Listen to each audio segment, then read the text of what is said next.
Thank you, Lisa, and thanks for, great, there's Olena.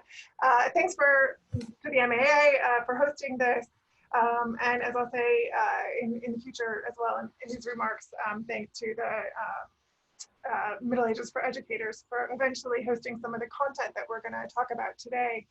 I just wanna take a few brief moments to introduce the webinar, and talk a little bit about what we had in mind and how we've organized things. So I'm Ann Lester, Associate Professor of Medieval History at Johns Hopkins, and the chair of CARA, which is the MAA's Committee on Centers and Regional Associations.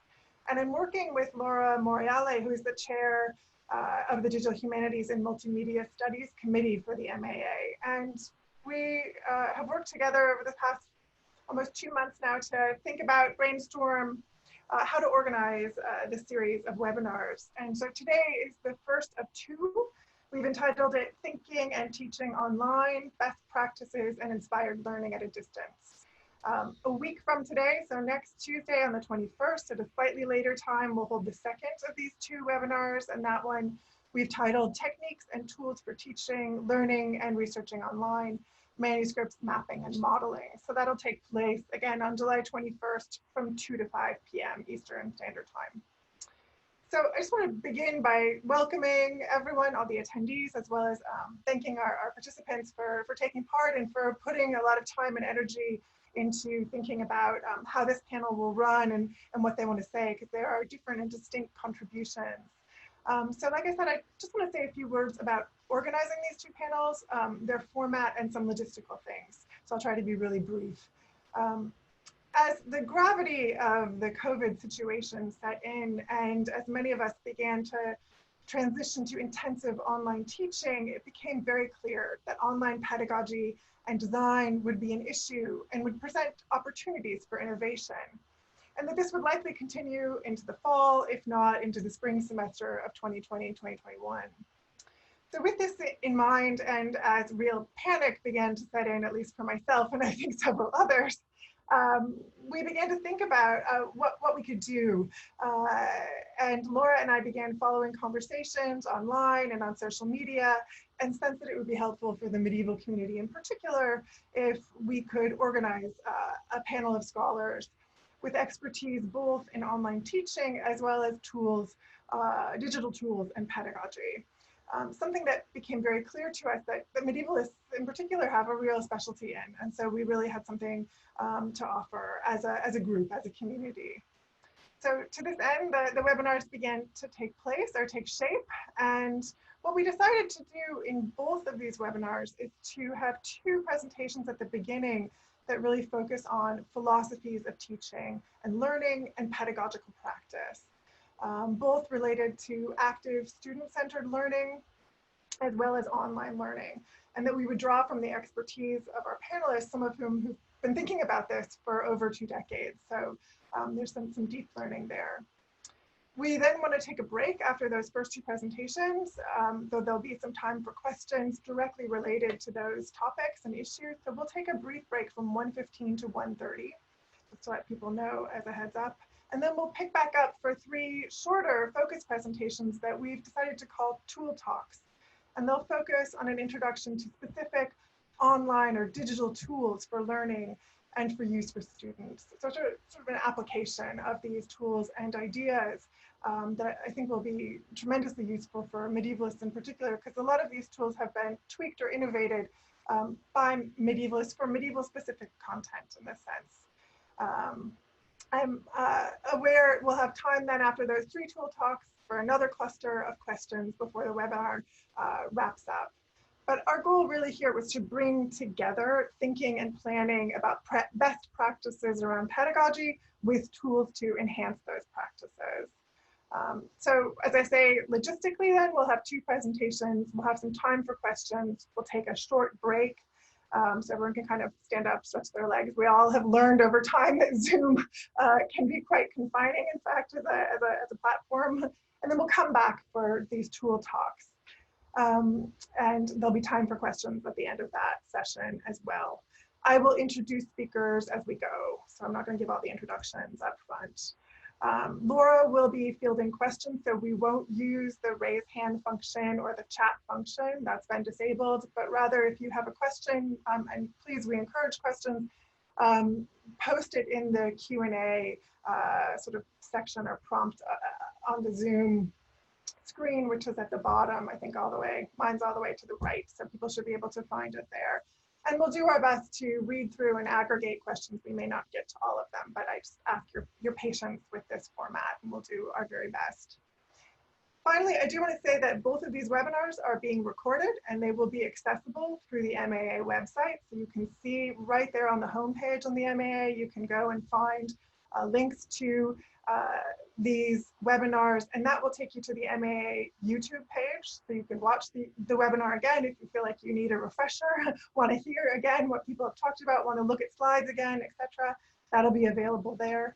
And in addition, linked again through the MAA website, the tool talks in particular, indeed all of these talks and their content, their slides and other related content that people will talk about in their presentations will also be given a page specific to each of these topics on the Middle Ages for Educators website. And this is a tremendous, impressive, and growing website that Laura and a number of other medievalists, Sarah McDougall and Morreale Eisenberg have spearheaded as everyone transitioned online, and it grows practically by the day. Laura, you may want to say a little bit more about this, but links to these pages will be there. So this is a tremendously useful resource. If you haven't looked at it, I strongly encourage you to do so and to take time over the summer to revisit. So those are my remarks. Laura, do you want to add anything at this point? I don't really have much to add, except just to say that, you know, this really is an important moment for the digital, right? We all have come to understand how to use the digital much more effectively. And, you know, one of the things that we don't mention is that not only are we using the digital, but we, like it or not, are participants in the digital world, no matter what we do. So teaching your students how to think digitally and how to use the digital format is going to be very important for us going forward. In terms of Middle Ages for Educators, please do look at the site. We have a Twitter handle as well. It's @AgesEducators, and we'll be tweeting today to try to keep track of what's going on today. But I will just leave it at that. Thank you, Anne. Great. And again, all those links are going to be up and accessible, click through accessible through the MAA website as well as other places. Good. So without further ado, let's get started. It is my real pleasure to introduce our first speaker, Leah Shopkow, who sits at the crossroads of disciplinary scholarship and the scholarship of teaching and learning. Following the medievalist path, she has written a monograph on medieval historiography and published 2 translations of medieval Latin histories, most recently a translation of the Chronicle of Andres by William of Andres. She's also involved in the scholarship for teaching and learning, and she's produced a number of publications with the History Learning Project, including Overcoming Student Learning Bottlenecks, Decoding the Critical Thinking of Your Discipline, a how-to manual on decoding disciplines, and as a second author to Joan Millendorf. More recently, she's edited Teaching History, Learning History, Promoting History, papers from the Bifield Conference on Teaching History in Higher Education, which contains her essay, Epistemology and Tacit Knowledge, the disconnect between understandings of history. And her article, How Many Sources Do I Need? I love that title, has won the AHA's 2019 William and Edwina Gilbert Award. Finally, her latest book, The Saint and the Count, A Case for Reading Like a Historian, is a worked example of how a historian reads a hagiographic work and is forthcoming with the University of Toronto Press. And today, Leah is going to speak to us about thinking and pedagogy as medievalists. Thanks.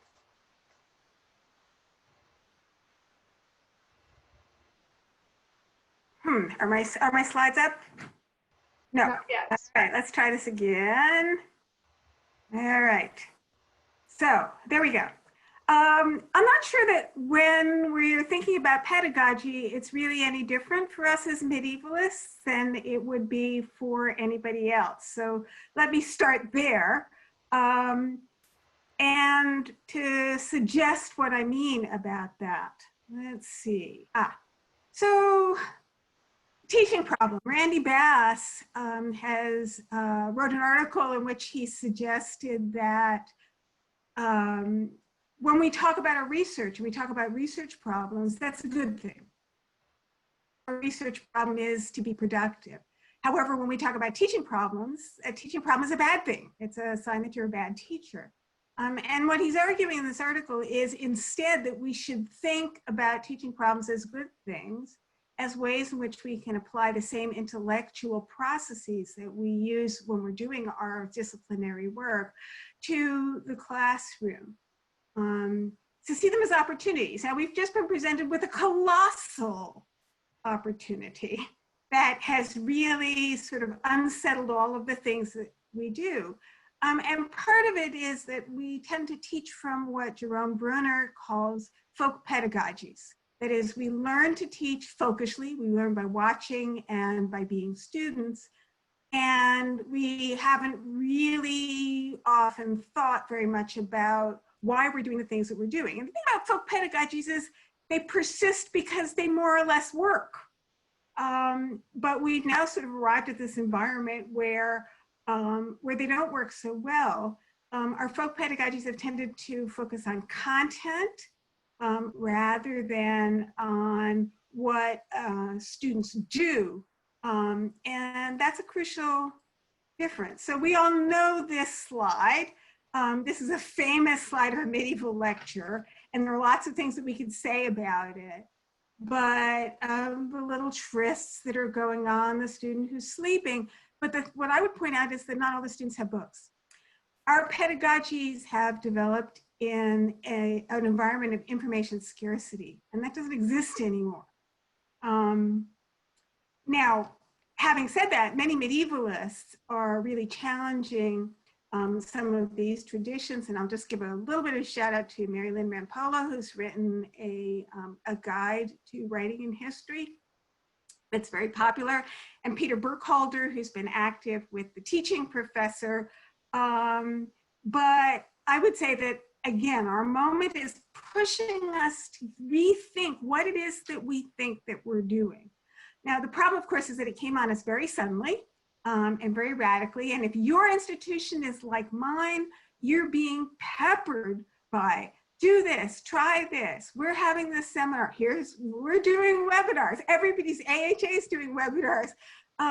Information is flying at us fast and furiously, like the asteroid field in Star Wars. And I will just say that I know that asteroid fields are mostly empty. So this is actually an inaccurate representation, but nonetheless, it's what there is. So here we are trying to negotiate it. So what I'm suggesting is that we can take a step back and begin to think through all of the many excellent suggestions that are being made to see which ones we want to use, but that we're probably going to need a little bit of theory to do that. And particularly pedagogical theory. Now, in our research, we use theory all the time. We use race theory, gender theory, intersectionality, you name it. But teaching is also intellectual work. And so a little theory can help us begin to sort through some of these problems, and particularly theories of pedagogy.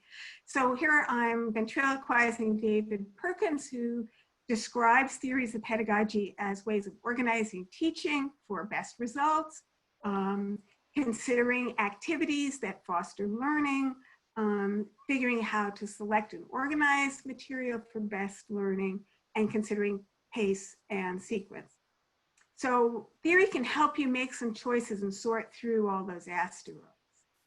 So 2 pedagogical ideas today. The first one is sort of fundamental to teaching and learning, and that is backward design. And I'll come to the other one next. So the big backward design question is, what do I want my students to know and be able to do at the end of my course? So knowing is something we've been good at. Knowing is, we give exams to do that. Our answer to this question cannot be a bunch of stuff about the Middle Ages. No one would say that. If I asked you what you want your students to do, your answer would be far more sophisticated than that. but students can come away thinking that that's what they're being asked to do. So I want to shift the emphasis from knowing to what they're able to do. Because, so for instance, if we were teaching languages, we wouldn't say what we want students to know is a whole bunch of vocabulary. We would want them to speak, and they would know some of the vocabulary. So that's the big backward design question. The follow-up question is, what work would they do that would show me that they, one, can do it, or two, know what we want them to know some of it, can do some of it, know a little, can do a little, are clueless, okay? And the thing is that exams traditionally have been about knowing. So we need to be thinking about other kinds of terminal assignments for students to be doing that show us what they can do, show us clearly. Now, essays, obviously, take-home essays give us a lot of information, but they're also a very complex form, and everything has to go right in an essay for us to really see what a student knows and is able to do. There are a number of suggestions that you can find if you go to NYLOA, the National Institute on Learning Outcomes Assessment. Let's not be so allergic to this word assessment. It's just evaluating what our students know. The other part of it is obviously letting our students know why. So I'm going to give you, so the next question is, okay, what course assignments will help students develop the competencies you want to have, find the knowledge we want them to demonstrate for the final assignment, which will show us how well they can do it. And then last in backward design comes content.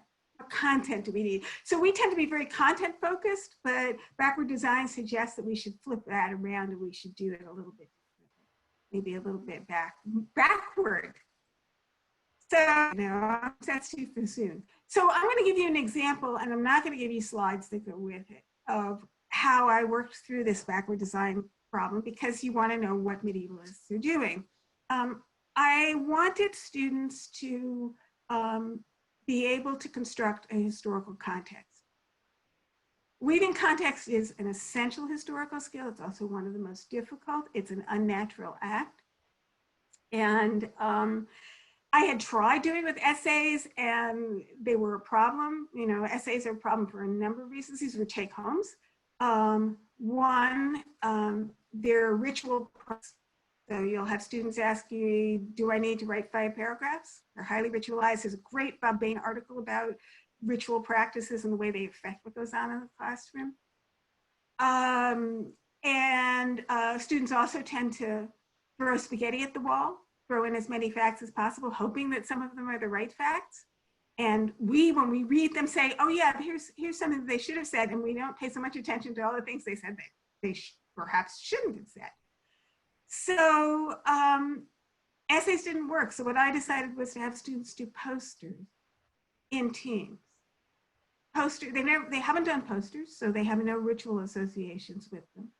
Posters are very succinct, so they had to be highly selective. And posters are really clear. You can see what they know and what they don't know through that selection process. So I've given, in the accompanying materials, I've given you an example of a prompt of this kind, and then, and a student product, a group of students product to that prompt. And you can have a look at it if you're interested. So obviously they needed to, in the process, know what they needed to look at to create the context. So that dictated the assignments that I gave them. And then the content was selected to clarify those relationships. So but backward design can help you do all this selective process, because, you know, it's like we're making a meal and here are all the possibilities. You know, we can go to the store and we can just kind of throw things into the basket and maybe they'll work. Or we can say, okay, this is what we're having for dinner. These are the methods we're going to use. Here's our selection. Now let's go to the store and let's pull out all of the individual items we need. So that's backward design. The other approach is less totalizing. So backward design is a lot of work. We don't teach only one course a semester. We're exhausted. We're depressed by our current situation. We may not have time to go through all of the things that we might want to do. So here are some less totalizing approaches that focus on what people sometimes call stuck places. That is, places where when you have students who are doing the work, they're still not getting it. So bottlenecks, the term bottlenecks comes out of decoding the disciplines. And the big question is, where do my students routinely get stuck, even when they're doing the work? And we tend to think it's about content, and particularly as medievalists, we think our content is hard, but it's more probably epistemic. Students don't necessarily know the moves that we want them to make. Let me give you an example from my own work. I have students look at Einhardt's Life of Charlemagne. As we all know, it's not dated. It's been dated everywhere from 817 to 836. Scholars don't agree on those dates.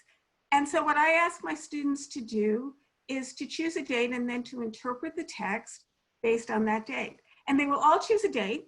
And then initially they will just say a bunch of stuff that is not related to the date at all. They don't understand why the date matters. The date is just a factoid that they're supposed to know, and they don't see it as an interpretive tool. So what's really behind this is actually an epistemic move. It's not a question of fact. The next step is, what do I do so that I don't get stuck when they get stuck? And that's thinking about our own process, although often we don't know how we learn things. So it may be instead saying what would be a series of moves that would help students understand what's going on. And then, as in backward design, what lessons will teach them, what practice do they need so that they're not getting stuck in this process.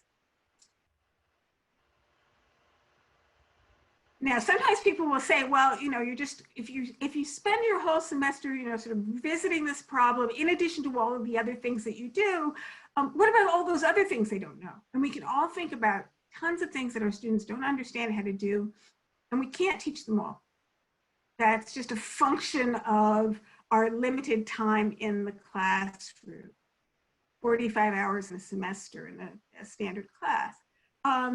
So our argument has been that because all of these epistemic moves are connected to each other, if you focus on one through the semester, you do it systematically, you evaluate where they really are getting it, they will make progress in some of the others because they are connected. So the metaphor we like is this iceberg. And we actually have, my project has some data to show that. Students made progress even in areas that we weren't actually teaching or focusing on teaching in the classroom. So, so that's for decoding the disciplines. The threshold concept questions are sort of similar, but threshold concepts start from what we think is important, what we think are the big concepts in a given course. So an example of that would be something like cultural work. When students are looking at miracles, they often either think their job is to either believe them or not believe them. And belief has nothing to do with it. What we tend to say to them is, look, you know, think about what work this miracle is doing. You know, transubstantiation miracles are teaching about transubstantiation. Punishment of people who mock the saints are teaching people about how they should comport themselves in relation to the saints. And I should say about these concepts generally that they're not neutral because they arise from these very ways of knowing, which are ideological and not neutral. But since we're going to expect our students to understand these concepts, we should make them really clear, but we should also make their ideological underpinnings really clear. So in the discipline of history, for instance, history favors those cultures that produce written records of a historical type. and it disadvantages cultures like the culture of India, which produced a tremendous amount of literature, but they're not very interested in history or the kinds of documents that help historians. Those ideological impulses, I think we want to make really, really clear. And then after we decide what these concepts are, we can teach them in the same way that we would teach a bottleneck. And again, the idea is to do it systematically through the semester regularly, and also to make sure that the final assignment calls on those concepts. Because there have been a number of studies of threshold concepts where in the end, how a student did in the course had nothing to do with whether they mastered the threshold concepts or not. That's a teaching fail, I would say. So this is really a plea to use theory to recognize that learning is doing. You learn to drive a car by driving a car. You learn to dance by getting up and dancing. A student who is sitting in a classroom and listening intensely is doing. Listening intensely is doing, but a student who's on the phone is obviously not. And so the question is, what activities, what kind of doing is happening in your classroom? And that's really crucial in the virtual world, where there's so much less sitting, or students can log in and tune out as they're already saying, I logged in and I tuned out. What are we having them do? How does that align with what we want them to learn? So I'm really making a plea to shift from thinking so much about teaching to thinking about learning and how you can promote it, to think about being intentional in what you do, and going meta. We think that our students learn better when they do metacognitive reflection, when they think about how they're learning. And the bottom line is we do too. We're flying around, we're birds. This is a plea to learn some ornithography. Okay, I think I am done. Thank you for listening. Great, thank you so much, Leah. That was really helpful, and just the kind of plea I think it's useful for us to keep in mind as we begin to rethink some of how we do what we do. Well, the next presentations are two presenters who are going to offer joint remarks. They've worked together in thinking about instructional design and online course planning for a number of years, and so we're delighted to have them here. I'm going to introduce them together. So Dr. Olena Zhadko has 15 years of experience in the field of educational technology, a PhD in teaching and learning, as well as the drive for advancing teaching and learning with technology. She has successfully worked at 3 academic centers by providing leadership and assistance in articulating and implementing effective teaching and infusing best practices into curriculum development, delivery, and assessment through the effective use of technology. In her current role, she is the Director of Online Education at Lehman College and the acting college's Senior Administrator charged with the oversight of facets of online instruction. And Olena will speak to us today with Dr. Susan Coe, who has authored 4 editions of Teaching Online, a Practical Guide, a leading book in the field of online teaching.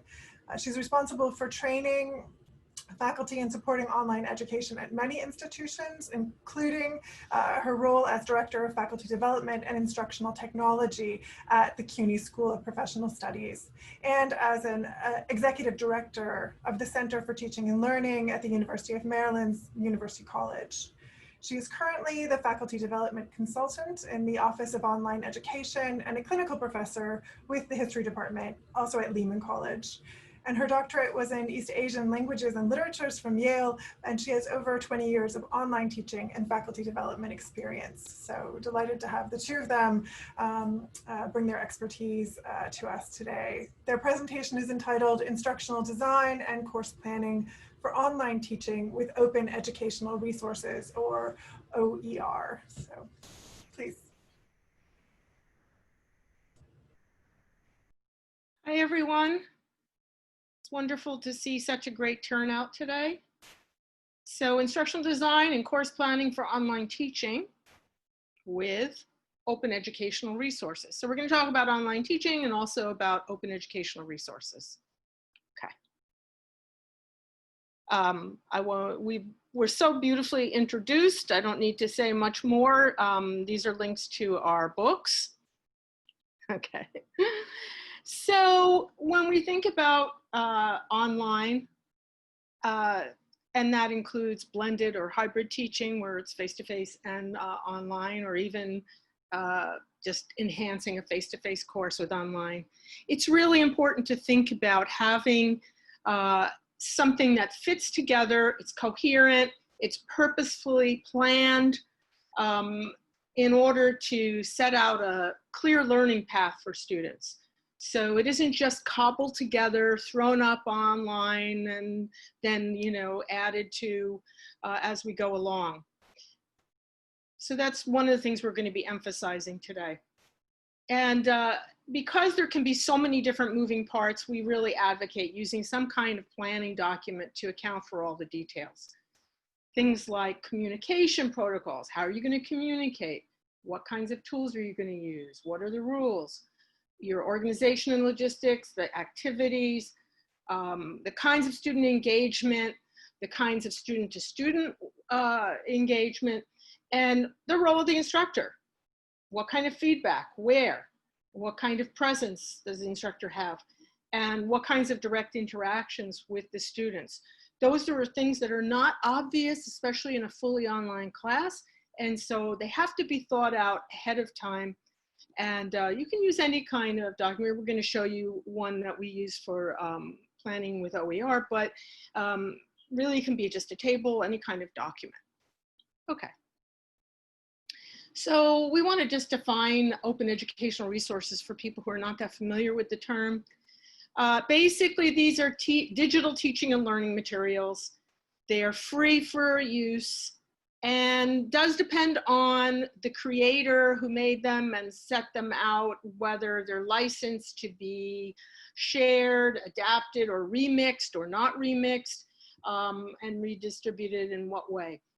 So generally, the open educational resources definition includes everything that's in the public domain, and I won't belabor that point. I think all of you know what we mean by the public domain. So those things that are under copyright, things that are on the internet that may have actually limited use, terms of use, but also content paid for by library subscriptions, these are not, strictly speaking, open educational resources, even if they are free to use under certain conditions. Okay, so for many things we don't really know unless it has a license where it says clearly for educational use only, or you're free to remix, whatever, maybe using a Creative Commons license, we may not know. But most faculty just want to use things that are free to use, and so we're going to talk about how you put all these things together. Because OER are generally delivered online, you really do need to think about incorporating them into the design of your online course or your hybrid course. And that's something that's very often overlooked. People talk a lot about where to find OER or how to use them or what the terms are, but they don't often talk about how they fit into the overall design of your course. Okay. So I won't go through all these, but you can see there are just so many varieties of different materials that could be open educational resources, from images, you know, multimedia, and something very simple like a lesson plan, or something complicated like a very technologically advanced kind of simulation. Okay. So why would you want to use these? Most people talk about using open educational resources because of the fact that they're free, that they means that students don't have to buy especially expensive textbooks, or they greatly reduce the number of books that students have to buy and the costs. And you know, we work at City University of New York, and we're very sensitive to the fact that for our students, the cost of books is a big deal. Okay, they often do not have the funds available to them easily to buy expensive textbooks. But there are other reasons why open educational resources are useful. They can actually enrich the course, they can enhance the course. So it's not just a matter of replacing, it can be putting something new and better in its place. It can provide sources of more current research or updated content in a subject, or a tie-in with contemporary events. I do want to say that there's lots of stuff that's in the public domain that may be, for example, I deal a lot with translations of literature. You know, some of the translations from the 18th or 19th century, they might as well, you know, they're not really that clear for a lot of our students today to read. So there are things that aren't current that are in the public domain, but there also are things that are more current and that might be available for certain subject matter. Here's a great one though, when you have an online class, or even if it isn't an online class, having course materials available to students from the very first day of class. Students don't need to wait, or are not going to wait, or you know, feel they have to wait to share with someone else, or find the book on reserve, all those kinds of things. They have all the materials they need from the very first day. Now, OER can also ease a transition to people who are not used to online teaching, and I'm going to talk about that next.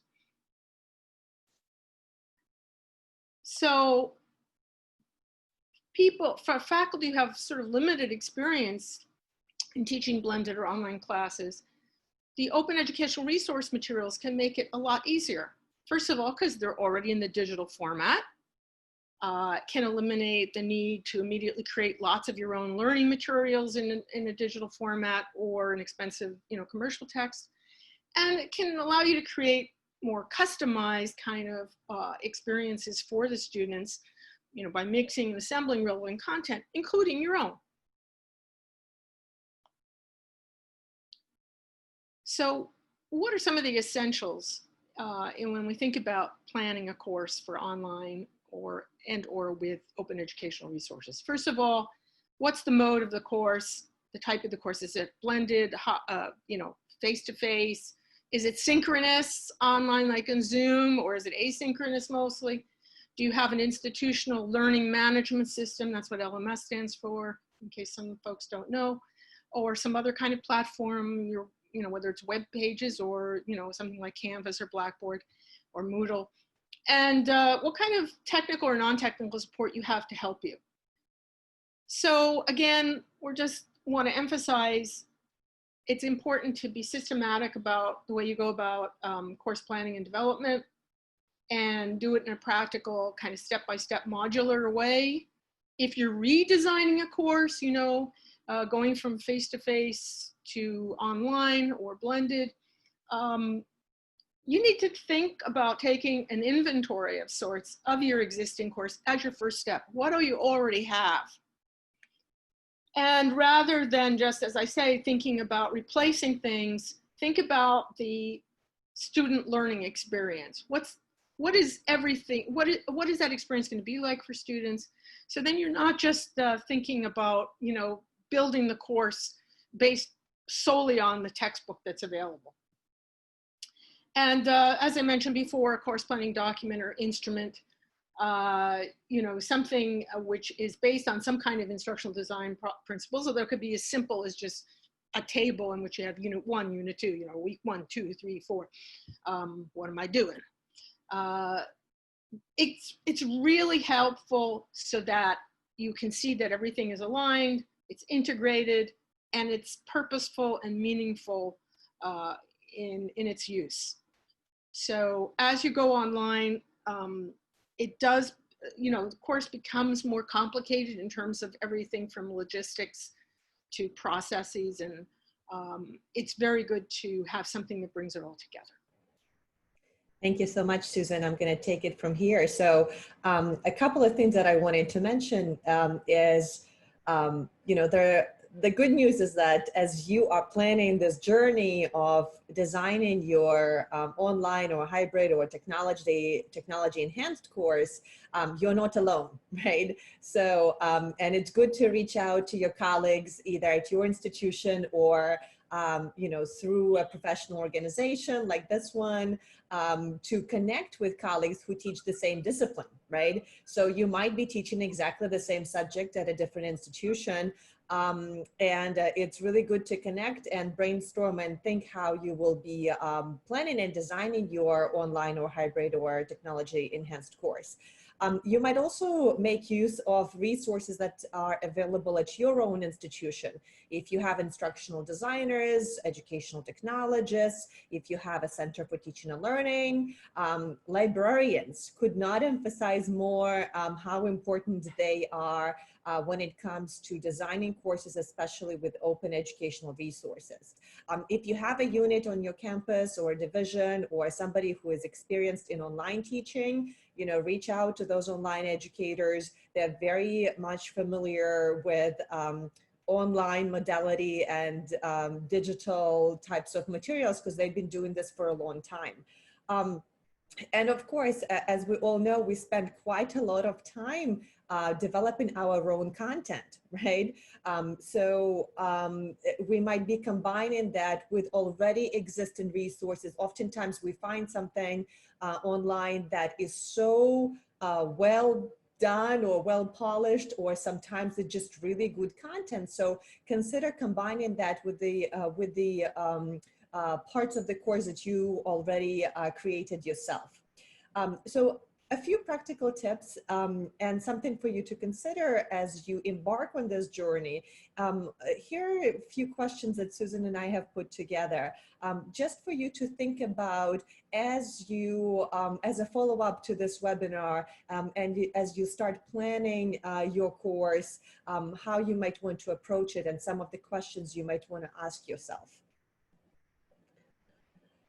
Again, you know, as we noted, after having worked with faculty and supported them as they transition to teaching with OER in the online modality, we've discovered that many of them end up using a lot of resources that are available that might not be necessarily pure, what we call pure OER, right? They might be resources that are free of charge to students and available through your library or some other subscriptions that are available to your students and could be of a really high quality. And here we're talking about journal articles, ebooks, newspapers, etc. And as you know, in the online modality, you could always link to these resources, right? So you don't necessarily have to download them and upload them to a place where those are being stored. But the main point here is being able to give access to your students. And we're talking about, you know, almost like we mentioned before, immediate access from the very first day of class, where students have access to the high quality materials pretty much immediately as they engage on the learning journey in your course. Of course, it goes unmentioned that looking for high quality learning materials and finding OER could really take a lot of time. And that's where we highly recommend connecting with your librarians or others who have experience looking for these resources. One thing that we wanted to mention is that unfortunately, there is no central repository. It would be magical to have a Google for learning materials and OER. But the good news is that we have categorized some of the engines that you might want to use. And if you look at this slide, you'll see that here we are talking about some general collections that are and repositories that are pretty well known that you might start with. Some of our favorite ones, we call them the general OER search engines, and they are extremely, extremely powerful. And what they do is they search across multiple sources, and they're pretty amazing. Some of these resources are connected to institutional resources and some major statewide initiatives, and oftentimes they specialize in a certain area. And of course, as you do a simple search, you could also just put in the title of the topic that you're looking for and put OER, and you might find that a specific library at an institution already has put together and compiled curated lists of specific resources for your discipline.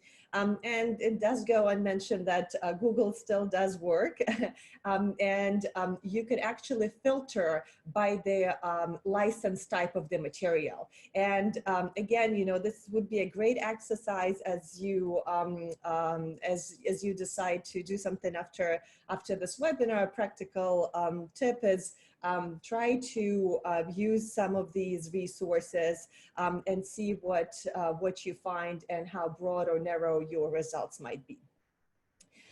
So one thing that we wanted to share is after you have found lots of these resources, you might need to use a criteria to really help you assess the quality of all of these findings, right? As you know, there are some criteria that allow you to evaluate a textbook. You know, as you look at the new textbook that came out, you know, you have some things that you care for. So Susan and I have put together this checklist, and as you see here, these are the broad categories. This document is also OER, so it's free, and you can adopt it and make it your own, and add to it and edit it.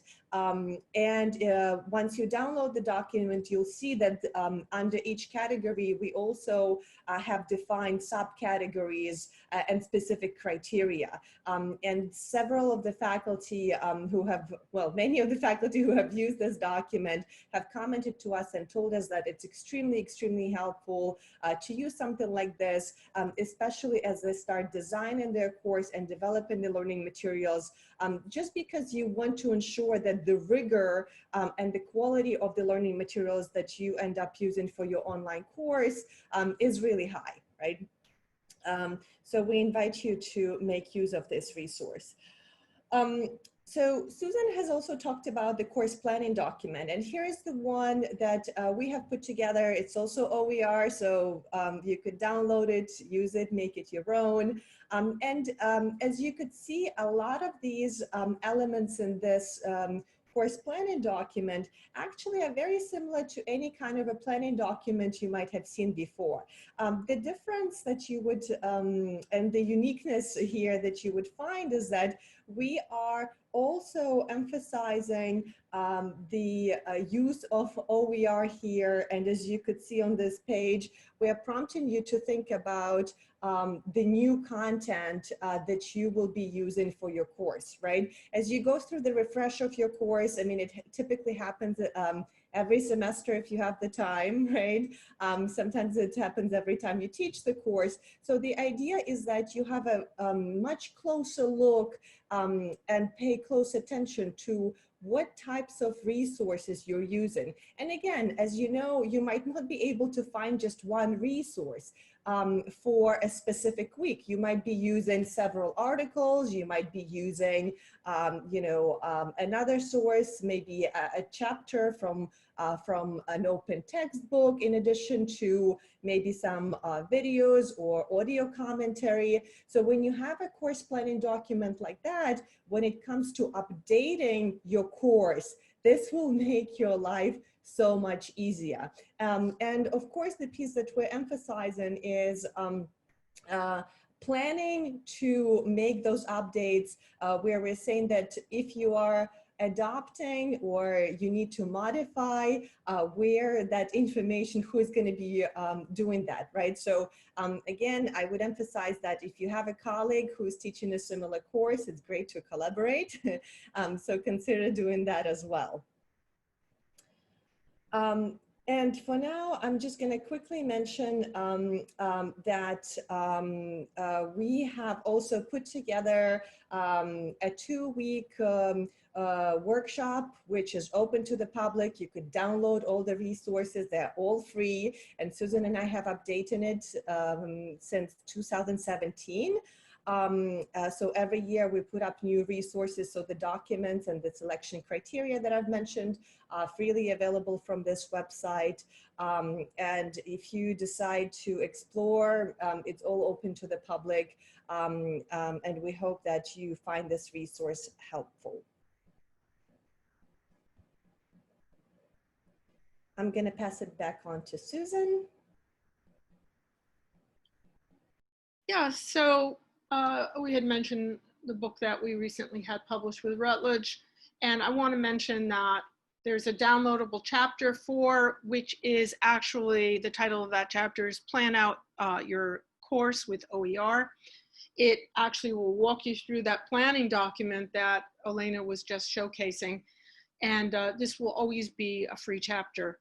So you'll see also there's a companion book site. By the way, everybody's going to be getting these slides, to my understanding, so you'll have the links for all of these. And I don't know, we can also try to post a couple of the links here in the chat as well. Okay, so you're welcome to contact us. These are our Lehman emails, and we're looking forward to questions that you may have for us today. Thanks very much for your attention and patience. Great. Thank you so much, Olena and Susan and Leah for these first presentations. And we do have some time for questions. We're gonna field some questions until about 1:15 and then take a break, as I mentioned before. And we have a few, some of which Laura and Lisa have addressed in the answered question section, but Laura, do you wanna take us through questions? You drive? Yes, I'll drive. So just to review a little bit how we're going to do this, if you have a question, please go ahead and post it in the Q&A, and I'll what I'll do is I'll just sort of field them. I'll ask a question out loud, and then after I've asked it, I'll let you all see it, so you can sort of read as we're hearing the answers. So just to review, one of the first questions was about Professor Shopkow's bibliography. That indeed will be posted. I just went through it last night. It's fantastic, but it will be posted on the Middle Ages for Educators with all the links and all that stuff too. So if you had a question about bibliography, you can go there and see that. And then I'm going to go ahead and start with the first question and sort of partially answer that too. This comes from Sharon Kinoshita, who wants to know what a poster looks like. And once again, that is going to show up on the Middle Ages for Educators site, but I'll turn that over to Professor Shopkow to see if she has any more to say about that. So here's an example, and this is the one that's in the packet.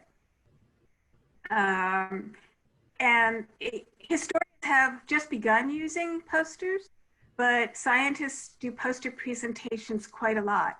And one of the reasons I like posters is because they are a form of professional presentation. So David Perkins talks about the importance of junior versions of what we do as a way of bringing students into our communities of practice. And the example he likes is Little League.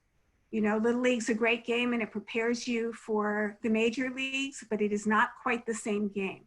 Our students are not quite ready to play our game, but the question is, what game can we give them that's a good game that will help them build the competencies they need? And I want to just say one word about competencies and then I'll shut up. People often talk about skills, but Peter Sessions has suggested we should think in terms of competencies instead. A skill you learn and then you use it. You drive a car. Most people never get better at driving cars than they are after they take their test. I mean, they get a little better because they have more physical practice. But a competency is something that you continue to build. I'm continuing to build my competencies as a historian. I'm not done. So, so that's one way to think about it. So that's what a poster looks like. So Sharon is now asking, following up on posters, what was the assignment? Okay, so the assignment's in that packet. And it was basically, the assignment was to look at, to explain why Charlemagne looks so different in representations across time, using historical context as part of the explanation.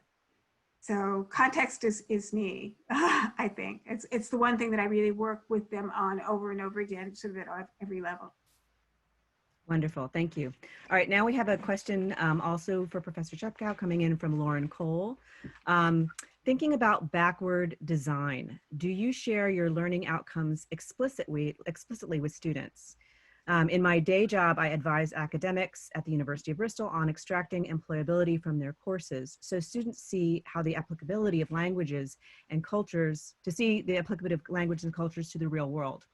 I have found it useful to map learning outcomes to our university's skills frameworks that students recognize, tell them explicitly at the beginning of the course, and remind them at unit evaluation, and ask them to reflect on these skills so they really get why they're doing what they're doing. So the answer is yes, I do share it. It's in, we're actually required to have learning outcomes. And I wish we had gone with the learning goals terminology, but we didn't, because outcomes are something you achieve. And as we know, we don't always achieve those outcomes. We hope to.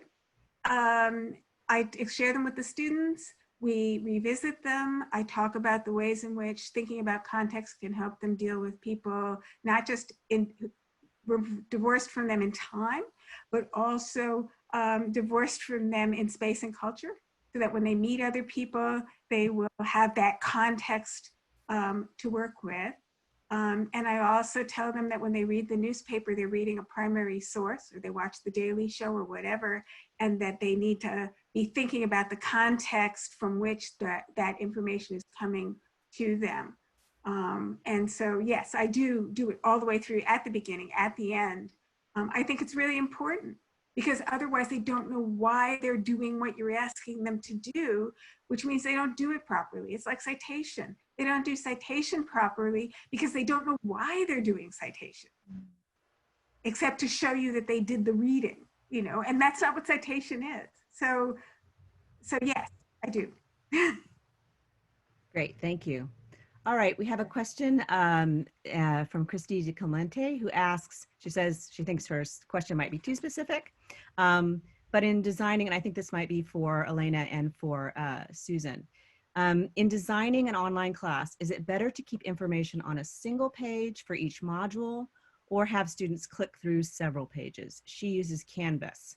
For example, in her topic intro, she has a topic intro, links to readings, and then embedded videos in a single page, but she's thinking about breaking them apart.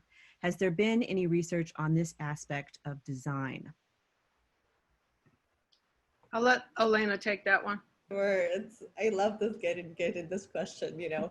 I mean, again, you know, if you look at the research that talks about, you know, even the use of OER and the fact that they're digital and students don't have that ability to hold a textbook in their hand, right? So we really have to focus on being able to not click through and not get distracted, right? So if we go back to the design, where ideally you probably want to keep everything on one page.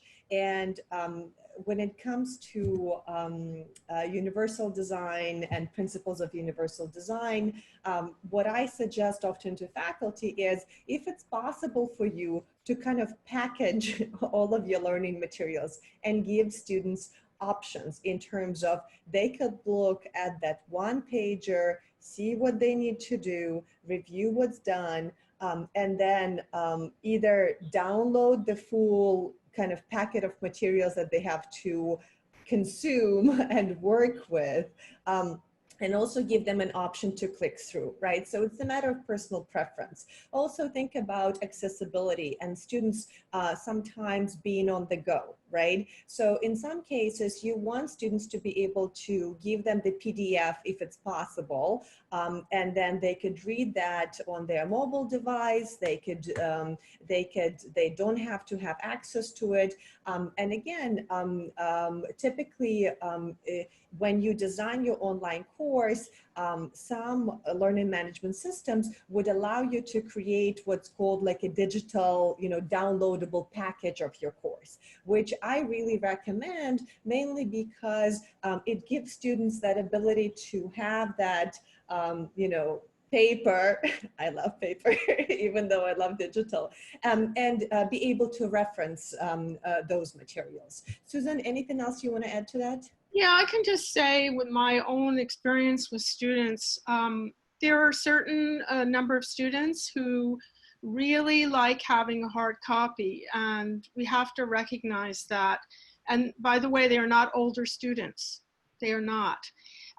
Many students find it easier to read lengthy material, not short material, but lengthy material.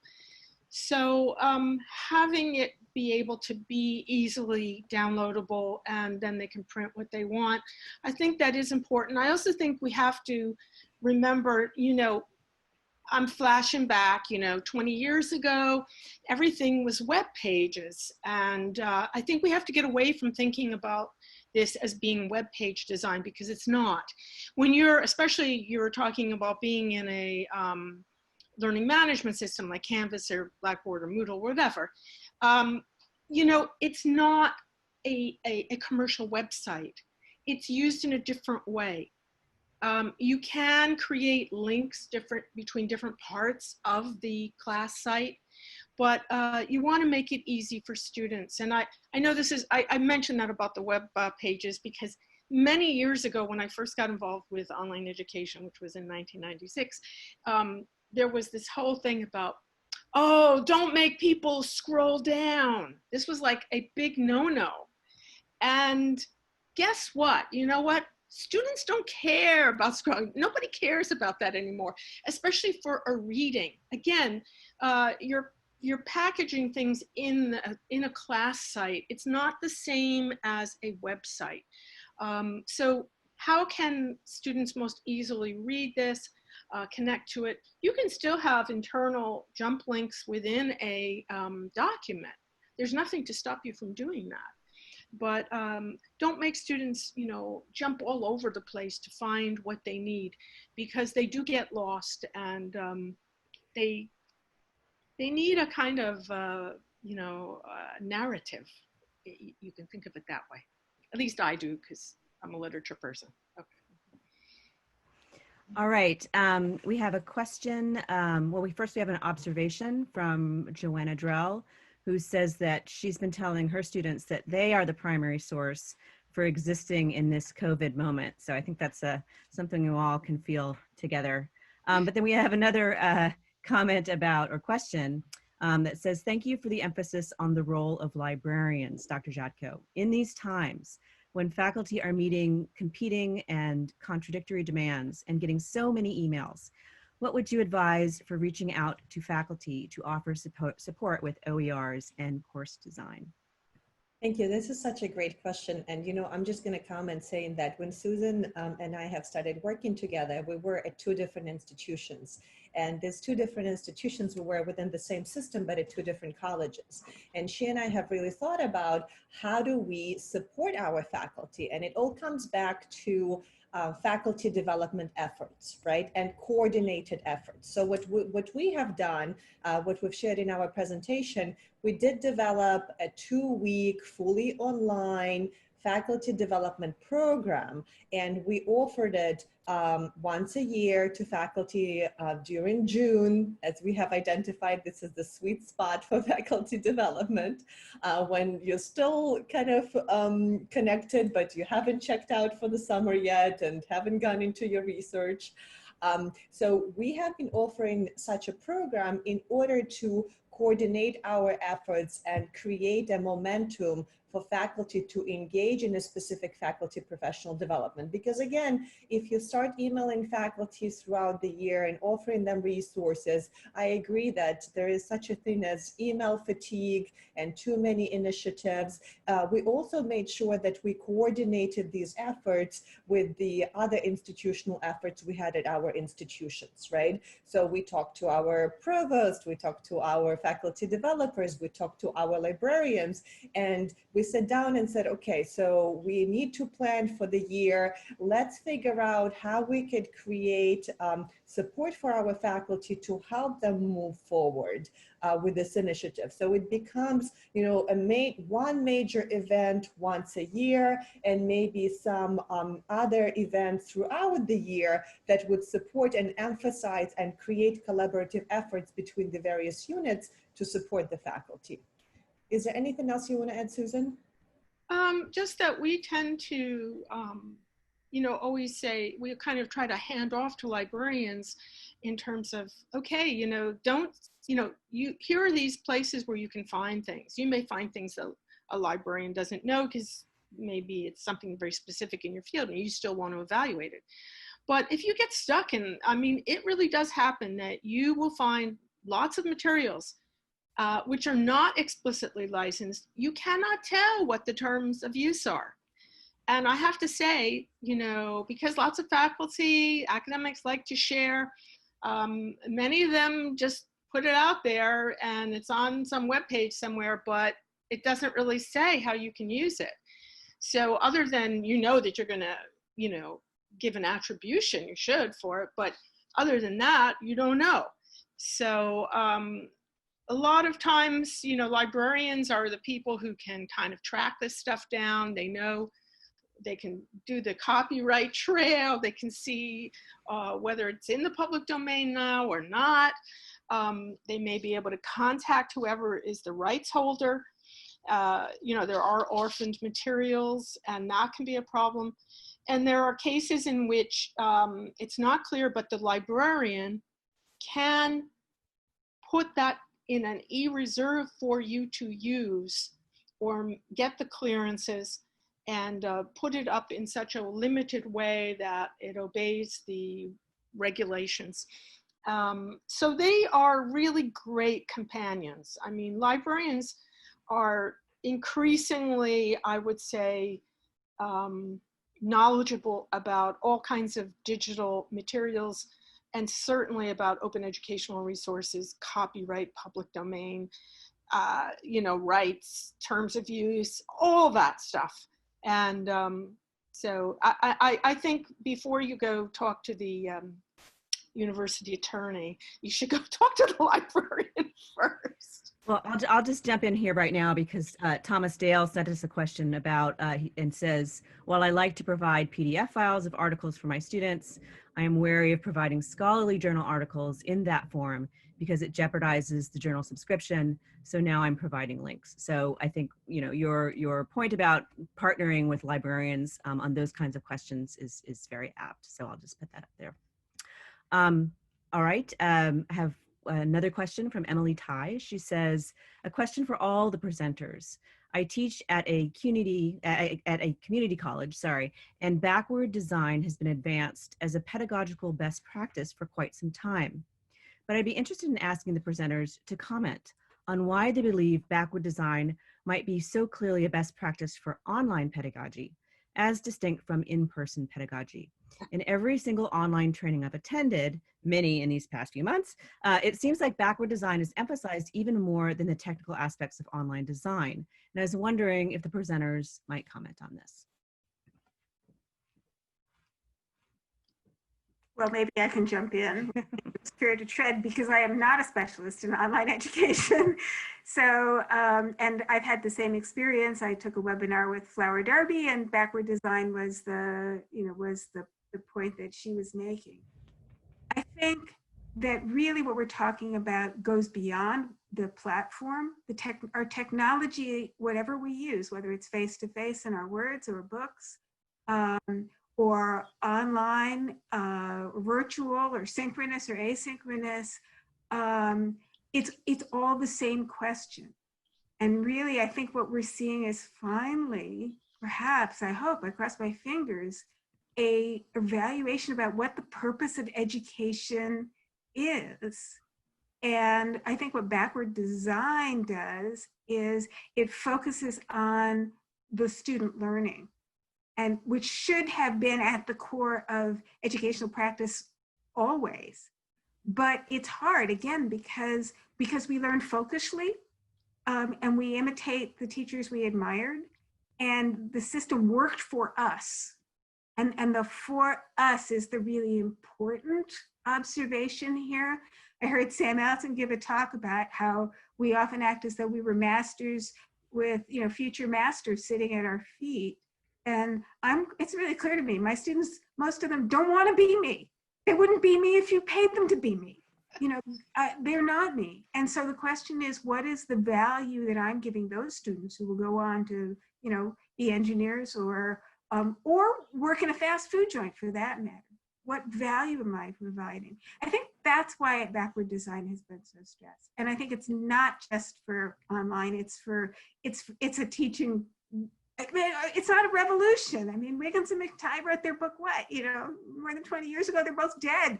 It's like, but I'm hoping that people will begin thinking about education, reevaluating education. It's a Henry Adams moment. He talks about having had an 18th century boyhood, living in the 19th century and having to move into the 20th.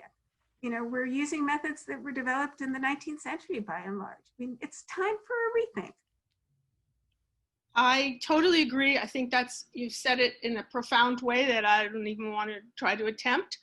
But I will also just, in a very mundane way, give a very practical reason why for online. And I say this having, I didn't come from a technical background at all. And I can say that one of the things that happens, because there's a lot of complexity and it takes time to actually build out a course online, right? Because all the material is going to be there. You're not bringing it in each week on your notes or whatever, okay? Or just spontaneously delivering lectures. So it takes a lot of time to build out a unit of a course. So if you don't think about where you're going to begin with, like what's the end point here? The end point of the things that I want the students to learn, but even for each module, what happens is terrible, because if you get it wrong and then you try to correct, wow, you have to undo. It's like undoing a big thing that you knitted, and having to pull out all, it's not easily remedied. So you end up, just in a practical sense, for faculty, it makes twice as much work for them. It's much easier to build it right the first time. And this is, by the way, something we always say about accessibility, those of you who've been involved with making documents accessible. It is much easier to make it accessible from the very beginning, following some simple rules, than to go to an old document and try to make it accessible afterwards. So that's a practical reason. I hope that's a good practical and mundane addition to Leah's much more profound statement. All right, thank you. We're coming up on 1:15 here. There's another question that's been posted in the question and answer. It's about frequency and intensity of assignments. So I may just ask the speakers to answer that online. But for now, it's 1:15 right now, so we'll have a break until, I'm sorry, what time is that, Anne? Until 1:30, right? At which time we'll come back and have tool talks and really get into the nitty gritty of some digital assignments. So thank you, everyone. Oh, Anne, you're muted. Thank you. Voilà. Sorry about that. And I have this whole thing written about how important it is, I think, in this particular moment to be empathetic and patient, because we will all be fumbling, as I just did, in front of our students, and we'll show them that hopefully we can still recover and be competent at the same time, right? I do want to take a moment before we go just to especially thank Susan Coe and Olena Zhadko for their insights and help, because I know they can't stay for the second half, and so they have graciously shared their information, their emails, etc. So those who still have questions or who begin some of this design work in the coming weeks, maybe we'll circle back.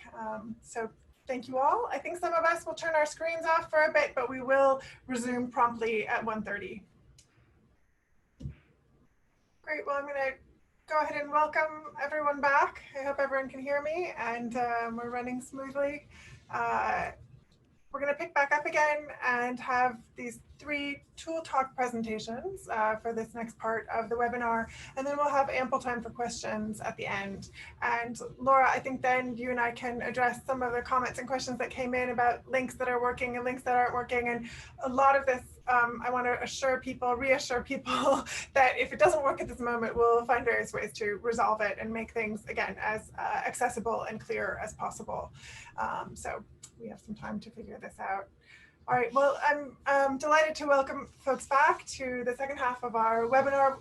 And we're going to hear from 3 different scholars. And we're going to start today with David Wrisley.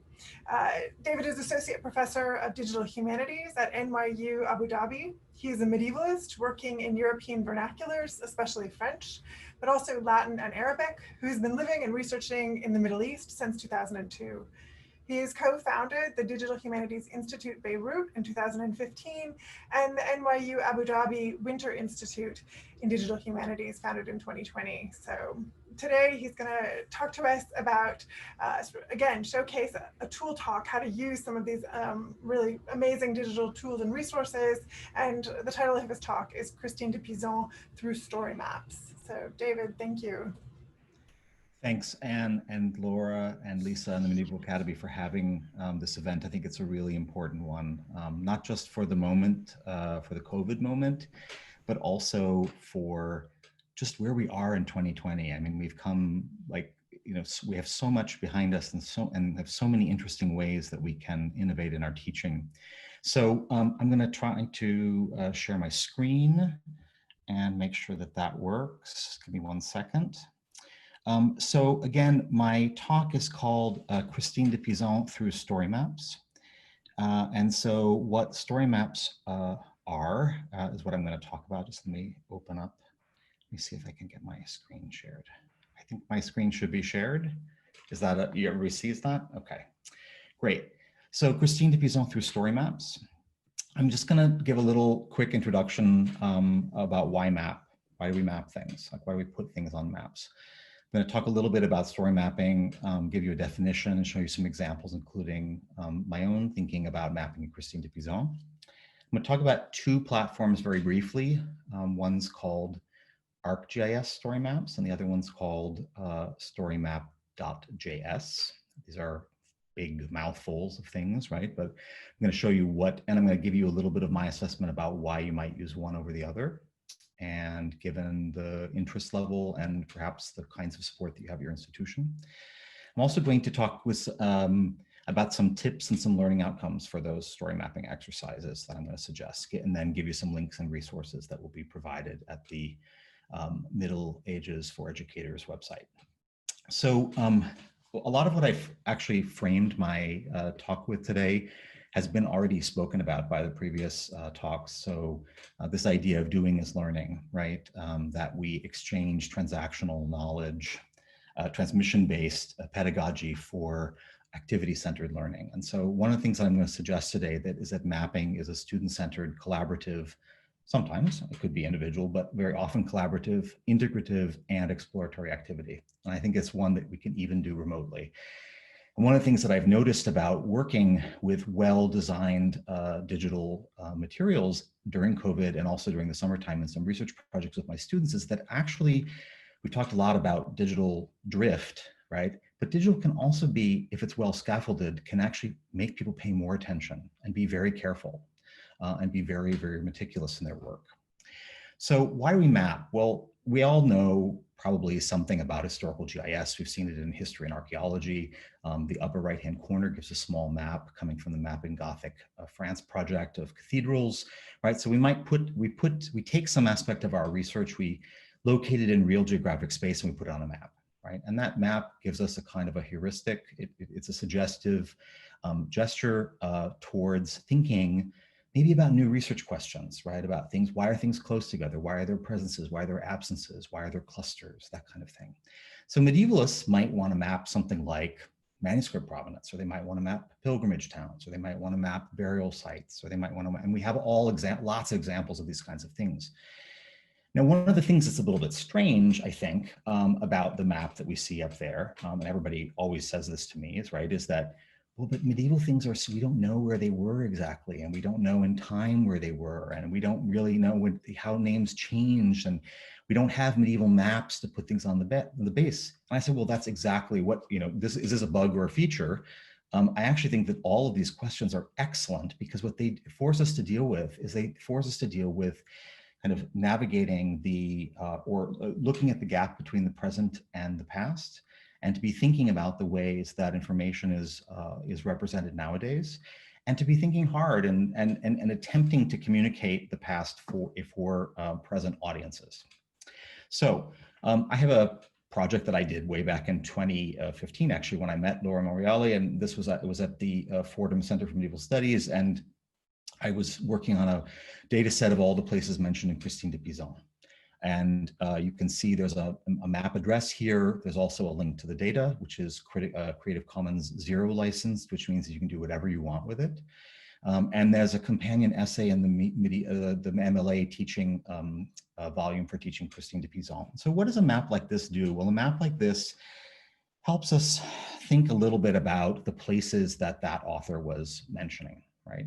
It's a very flat map though. And what I mean by a flat map is there's not a lot of opportunity, unless you're very trained to read maps, there's not a lot of opportunity to actually dig into it, right? And to tell lots of little stories. There's actually lots of stories there. Like for example, the green, which you might see, apologies for if anyone has accessibility issues with color, but the green is the Charles V text. And so that is mostly centered on France. Likewise, the Livre de Paix is in the red. It's also mostly centered on France. And these are actually spaces of action, right? Where she's actually mentioning historical moments and things that are happening in real history. But if you look at the blues and you look at the light blues and you look at the dark, in particular the dark navy blue, and that's mostly in the Eastern Mediterranean, what we see is Christine indexing ancient spaces, talking about Mediterranean places, talking about, this is not settings. These are not settings, right? These are actually references made to mythology. And so we can see on a map like this, if we play around with it, and it's designed to be that way, that you can click on a button or one of the points and you get a little bit of information like this one. We're clicking on Macédoine. We see that it's in the Col de Policy, and we know that it's an ancient region according to the person who did the coding, myself.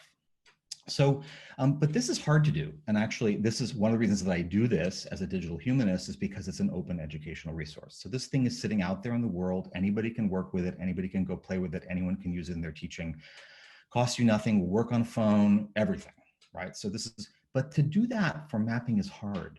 And the world is not set up to do free mapping.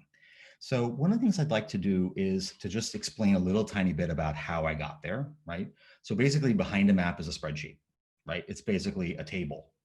And that table tends to have certain general categories in it. It tends to have a latitude and longitude. And of course, latitudes and longitudes aren't really a depiction of a region, but we use some kind of a center point to make things easy. And so when we have one of these, we can plug it into a mapping program and up comes a map. Now, to make one of these spreadsheets, however, is a lot of work. I mean, it takes a lot of work. And there are ways that you can automate it and do different things with it, but this was a lot of work.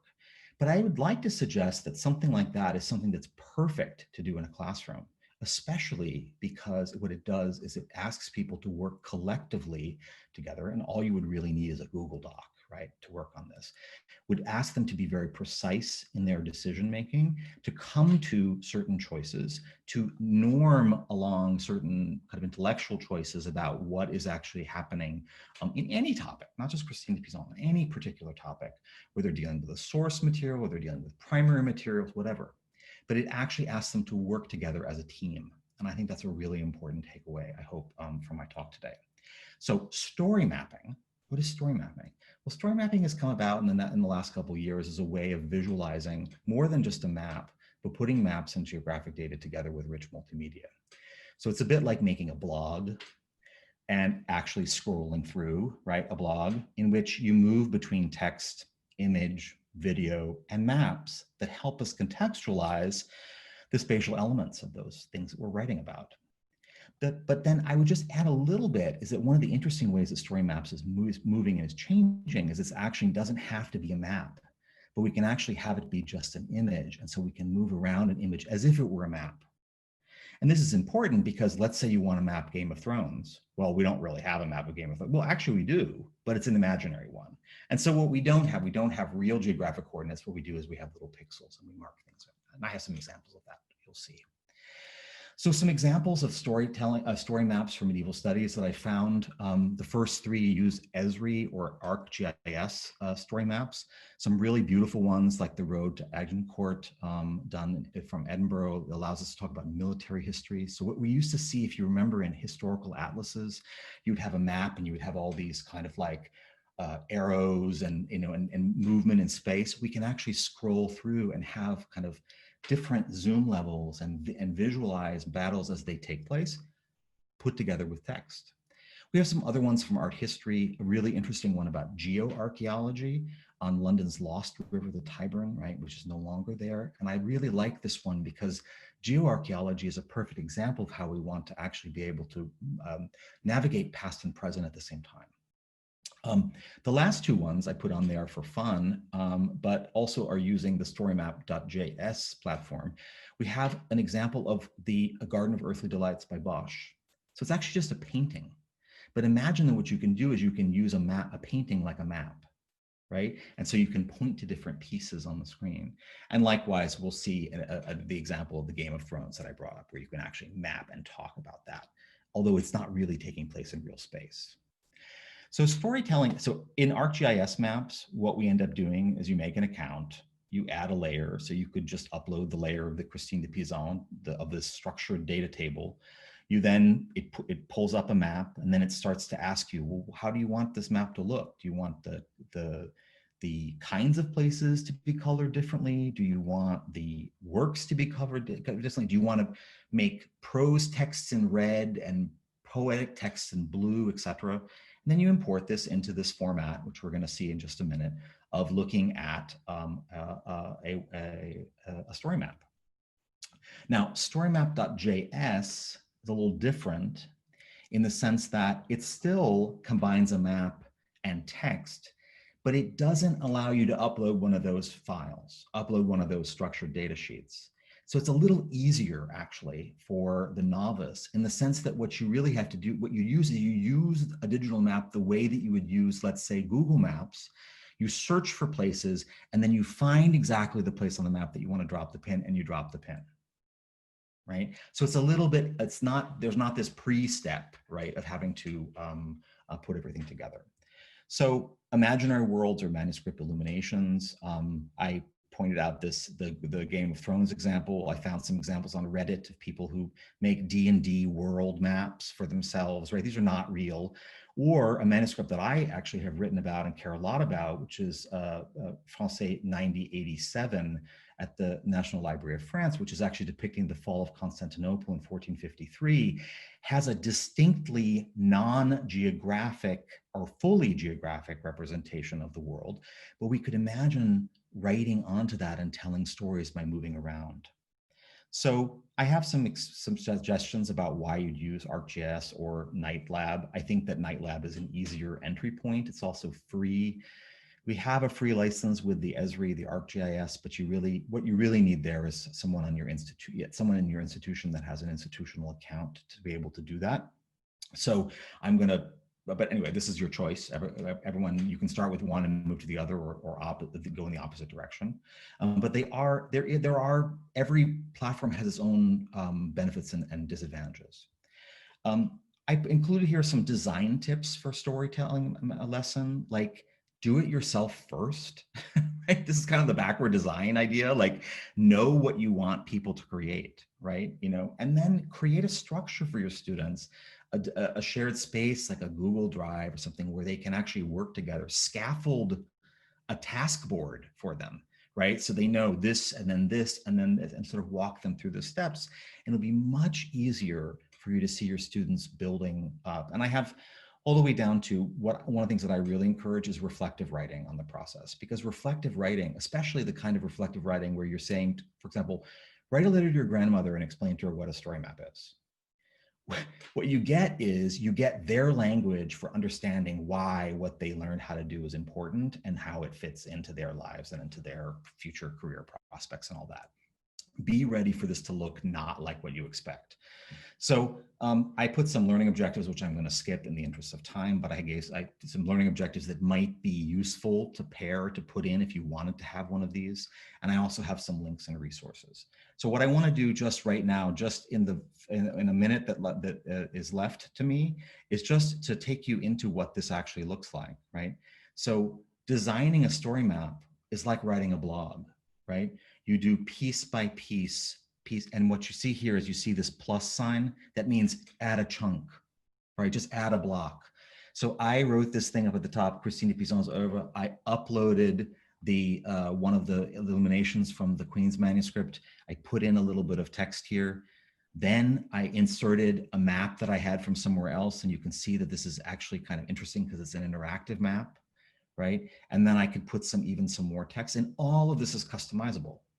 So it's like writing an essay where one's doing research, but one's mobilizing all kinds of other multimedia objects that are the objects of our time, right? And I think it's a really compelling way of working with students.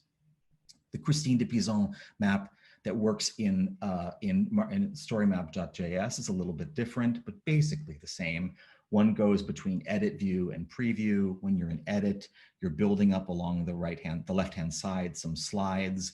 And what you can do is you have some material here, which is like your map where you're choosing something. You can put media, you create a title, you can put some text inside, you can put your attributes of all those OERs that you've put in.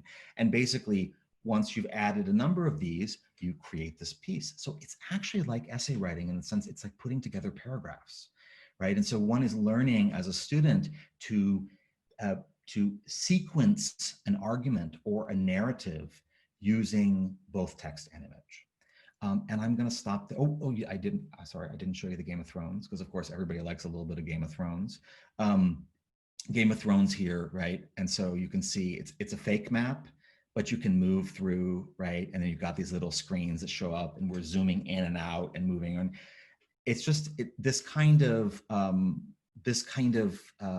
activity, I believe, is not only excellent for creating critical skills, in particular in the digital medium, but also just the fact that it has all of this multimedia with it is excellent for teaching correct citation in the digital age, and it's very motivating for students. And so with that, I'll stop. Thank you very much.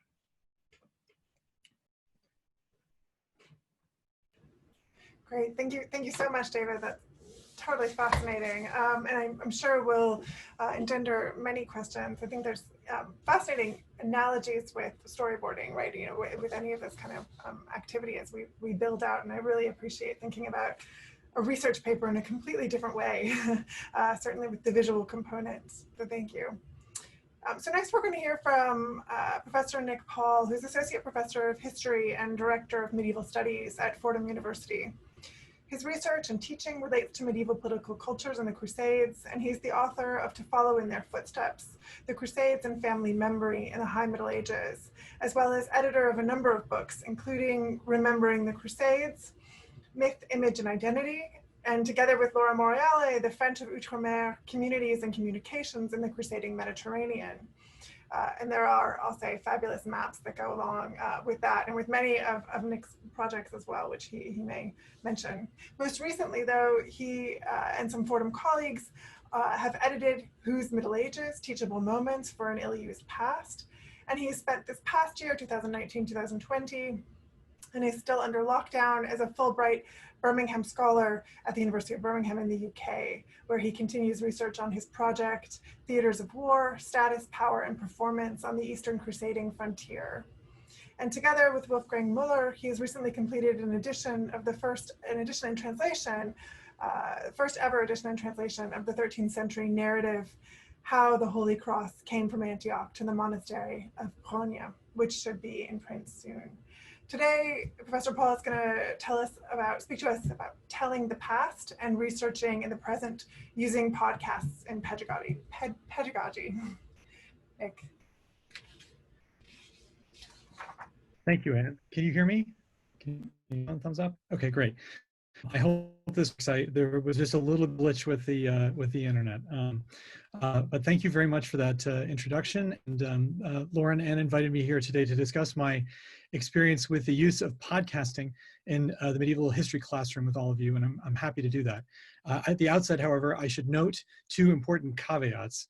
One is, as Anne just said, I'm still currently in the UK because I was here on research leave, and so I did not do the heroic and difficult work that so many of you did in the spring, grappling with the pivot to online learning for the first time, learning from you about that. And that a lot of projects that my students undertook that I'm going to be talking about could have been entirely remotely, could have been done entirely remotely. They weren't, you know, they were a hybrid online face-to-face project, but they can be done entirely remotely, and I'm going to tell you how you could do them entirely remotely. So the second caveat is that the experiences I have using this, this project were in the environment of a graduate course that I offer on the society and culture of the territories conquered by the Crusaders in the Eastern Mediterranean, that we call, for the sake of clarity in this course title, the Crusader States. Although this context, the graduate context, is very specific, therefore, for this particular pedagogical exercise, I'm going to suggest that it could be used in a variety of different course settings. I really think it could. And so really my aim today is going to be to talk through with you my thinking in creating this project and offer some takeaways from the experience and suggest how it could be done in a hybrid or completely online environment. Podcasting, although this is called a tool talk, podcasting is not one tool so much as an approach, and one that I think promises some quite clear dividends for precisely the reasons that we've all been talking about already. So just for anybody who's interested, I'm not going to counsel you to actually go and start listening to podcasts as I'm talking. That would be a little bit distracting for you. But the podcasts in question for this course can be accessed both on soundcloud.com at Crusader States Podcast and at the course site, which is crusaderstates.org/podcast. Those links will be provided with everything else, but I just wanted to let you know you can listen to them and see what I'm talking about. Okay, so podcasting. So podcasting is a popular medium, unlike a lot of the things that we deal with in our teaching. It's episodic spoken word, downloadable digital audio programs, and it's having its moment right now. According to the Digital Media Rate on the Infinite Dial, a larger and larger proportion of the US public accesses streaming content every year. Year on year, a growing proportion of people report listening to podcasts in the past month. It's gotten up to about 32% of the US population by the end of 2019. And over time, that audience has also become increasingly diverse. But the key figure actually for me is age, because that is relevant to us, some of whom would find ourselves in the maybe rightermost brackets of that graph on the screen, but the people we're talking about sometimes are in the lowest bracket. And that is to say that there's a large number of people under the age of 24 listening to podcasts. The average podcast that someone who listens to podcasts is 7. So people are listening to a variety, and that really speaks to the fact that podcasting is associated with a wide variety of formats and topic areas. And this has already been identified, and the promise of podcasting has already been identified comprehensively in K through 12 education, where it's used as a content delivery system to students, and it's also used as an assignment. Both the New York Times and the New York City affiliate, WNYC, ran national podcast competitions for students in grades 5 to 8 and 9 through 12. And WNYC, for instance, is a New York radio station, had 1,580 schools participate. That was 25,000 students podcasted for them. And it was nationwide. So we're talking about a very well-entrenched kind of format here, and one that your students will be familiar with. It's likely that our students not only know about podcasts, but they may have actually already been taught to use them in pedagogy before they get to university. So, what do podcasts have to do with higher education, and more precisely, people who study the past? Quite a lot. The potential utility of recorded audio conversations as a medium to talk about the past was pioneered, first of all, on the radio, the great examples being in France and in the UK. These produced a huge number of episodes, which are available for download online. And I also put this up in the title of my slide. I want to point out, for anybody who's panicking about demands for asynchronous content for their courses, go check out the website of the BBC History Show In Our Time, which is a group of 3 historians or experts, someone drawn from a variety of fields, discussing particular events, particular sources, particular questions with a host, and making their knowledge, making their scholarship available to people in the public domain. This was really the drive, both of the French and the British project. And that's really, in essence, what has partly inspired me. I've also been inspired by a really popular podcast that came out of Fordham. It was started by a group of Fordham graduate alumni, history department alumni. It's called Footnoting History, and Footnoting History has 212 episodes and has been downloaded more than 2.7 million times since they started in 2013. So very successful example of bringing historical scholarship and knowledge to the general public. You all may know podcasts in your own field that are more specific, research focused, like the Ottoman History Project or Byzantium and Friends, but there are a wide variety of podcasts to give you a of what podcasting can do with discussions about the past, and in particular, how it can scholarship, how it can bring kind of complex ideas to a broader audience. So it was with these several different forms of popular and scholarly podcasting in my mind that I turned to podcasting in the classroom in 2015. I was actually thinking at that time about how we as instructors of humanities courses can best train our students for a wide variety of professional and educational tracks that they follow after graduation. We all know about the poor state of the academic job market, and I'm equally concerned, therefore, that PhD students, those who intend to go on PhD, advanced level undergraduates, develop skills, serve them outside academic research settings, and be able to advertise those skills. So my idea was to use podcasting as a challenge to students to address complex or unfamiliar material and make it comprehensible and even interesting to a wider audience. The students were to identify a small bibliography of 2 to 3 books or articles, and to use that to put together a 15-minute presentation, a discussion of either a topic or some kind of source material, a text, artwork, or something else. They had a specific audience in mind, the general public, and no knowledge could be assumed other from that gained in podcasts in the series. One podcast was produced each week, and I'll get into the specific process in a moment, in advance of class discussion relating to the topic, meaning that in addition to reading scholarly work or doing their reading, students were also provided with this general overview by one of their peers to help to identify key issues and questions, to make the issues clearly, plain, and legible to everyone. In a sense, podcasting has a lot in common, as already been mentioned today, that's by Leah Shopkow, who's talking about poster presentations. It asks students to focus on what is a harder, more core component of historical work, that's analysis of source material, identification of the elements and methods central to a scholarly argument, and then to separate that argument from the evidence or source material, but replaces the process of rendering that material back into flowery prose and an argument. Instead, asks for clarity, explanation, and above all, simplicity. In that sense, a podcast assignment also has a little common with something else you might be familiar with, the popular 3-minute thesis competition, which is also notably focused on students' professional outcomes.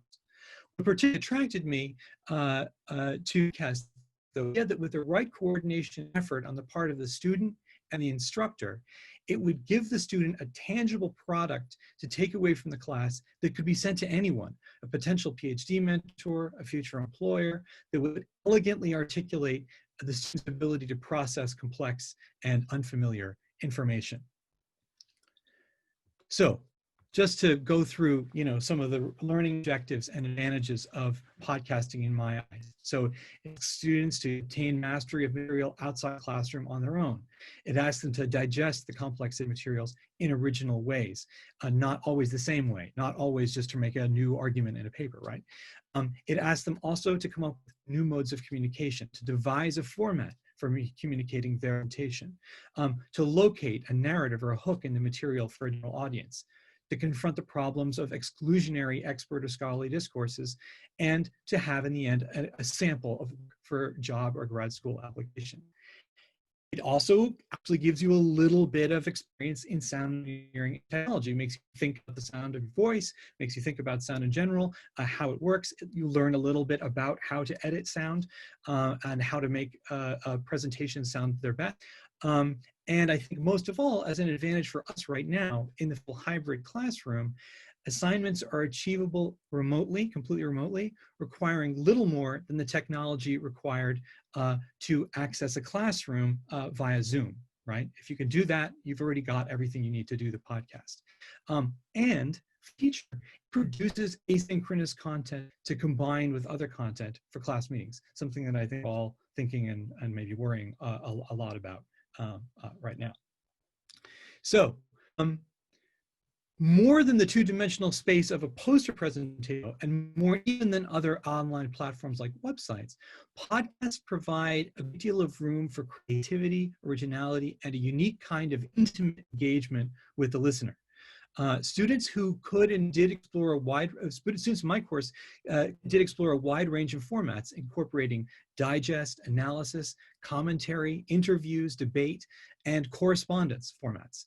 They used ambient field recordings, and they used deeply personal narratives relating the topics and the material they were reading to their own lives and experiences as they were sitting contemplating it in their own space at home.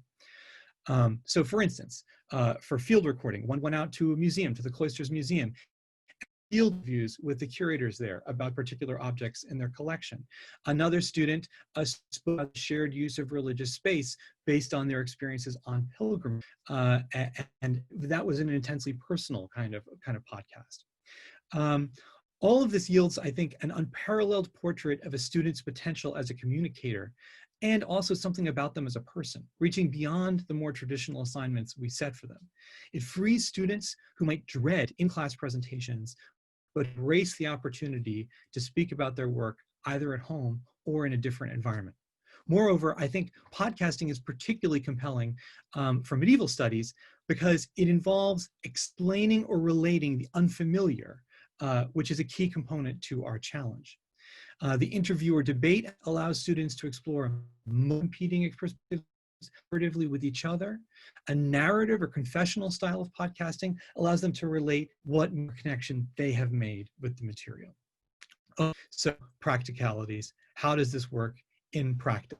At the beginning of the semester, or I guess ideally maybe a little bit before, students were matched up with topics or given suggestions or starting points for material and given an introduction to the mechanics of podcasting. There are many, many guides to podcasting on the internet, thousands of them. They usually begin, they're so simple, they usually begin with this question, what do you want to say? That's as much you have to worry about. They get into suggestions about microphones. I tried a variety of approaches to do with microphones, but what I'm going to tell you right now is you don't need any fancy equipment to distribute. You don't need to in a studio. At the end of the day, any smartphone or computer that has the ability to join a Zoom meeting has the ability to record a podcast. Software for recording is usually free. Sometimes, and this is in the case with Apple's GarageBand, it comes with a laptop or PC. Another popular free app that works with many operating systems is Audacity. In the case of smartphones or iPads, there are many free apps available that download. My favorite one is the Voice Record app for your iPhone. You can make a podcast on that. The quality of recordings then, forget all the fancy microphones, is as much to do with how and where you're recording. Ideally, a quiet or small place with sound absorbing material. Now that was an interesting challenge for our graduate students at Fordham, many of whom lived in apartments in the Bronx. One student, I remember, was a retired lawyer, said to me, oh, I'd go in my closet and record. And they all stared at him unbelievingly like, you have a closet? So the best solution for sound absorption, as I tell you on the internet, is to make a blanket or towel fort and record in there. This solves a lot of the problems to do with the crispness of your voice and recording your voice. It doesn't necessarily drown out the sound of sirens in the Bronx, but maybe that adds a little bit of flavor to the podcast. I always think so. In the case of a phone interview or an internet interview or a field recording, of course, that becomes unimportant because in fact, part of the engagement is the sound of the communication you're doing. For students then, the basic setup is really quite simple. Students submitted to me the week before an outline or transcript of the podcast for review. Some students will produce complete scripts. Some talk a little bit more off the cuff, but still have to produce outlines, mark them up, and send them back with suggestions. They record the podcast, reading their script or talking through the podcast, so they're in their blanket fort with their device. And my advice to them was to keep the recording running and keep talking. So if they felt uncomfortable with anything they said, or they felt they stumbled over their words, just say it again in order, because the next thing they're going to do is take that and put it in a sound editor. Now that you can use GarageBand or Audacity on the PC or on a laptop. Once the recording is there, you can edit. Editing platforms are extremely intuitive. It's visual editing, so you're literally just sliding and copying, and pasting and dragging together the sound to make it all work. It's very intuitive. And this process, the first editing process was finished. They sent the audio to me. They uploaded it. These files are too big for email, usually Google Drive or Blackboard or SoundCloud, as we were using it to actually upload the sound, which meant that I could then listen. I could have another edit, maybe make it crisper if I could sort of tweak the sound a little bit. You can add in an introduction. You can add in music if that's what you want to the podcast to give it a bit of a feel, a brand for your course. And finally, once this instructor is finished with that, the finished file is made available for the other students to hear. Now, there are two ways of doing this. You can either make it available for the general public through SoundCloud if you wanted to, and that's obviously something you have to agree with your students in advance. Or you can make it available just to the members of the class using Google Drive or Blackboard. The different formats would look like this. You can, either one of them provides an opportunity if you list audio files. Now the example podcast there, you'll notice that Blackboard prompts you to add a transcript. And this is something that's very important for access. To provide transcripts for podcasts for students who might not be able to access the audio file itself. Or if you're going for the general public, the deaf and hard of hearing community have made it very clear that podcasts must be accompanied by transcripts. So all new podcasts that are made now should really, transcripts should be provided. The students in some cases have already produced the transcript, or in other cases, you can use transcription software like what's the one I use, Otter, to produce a rough transcript and smooth it out. I'm actually gonna end it there. I've talked to you through practicalities of it. I would just say to wrap up that like many new approaches or assignments, especially ones involving digital tools, podcasting the classroom might seem daunting. It might seem like there are a lot of steps. It might seem like a lot of platforms, but it is not difficult to accomplish. And in many cases, your students will be ahead of you in being aware of how all of this works. In the end, I think it's a very valuable way of approaching some of the challenges that face us right now with distant learning and virtual learning. But I think more generally, it's also a really important practice for humanists to be able to talk through their work and talk through their research for a general audience. Thank you. Great. Thank you so much, Nick. That's incredibly helpful and inspiring. Again, makes us think about how it is we tell stories and present information in a completely different way. So our last presentation today, and I'm aware, especially as questions come in, that we're sort of switching genres and approaches and fields as we go, but really the intent here is to provide listeners and attendees a whole bunch of examples of tools and ideas, and we're doing it now early on in July so that the sparks can kind of keep going before we have to actually put ourselves back in front of students again.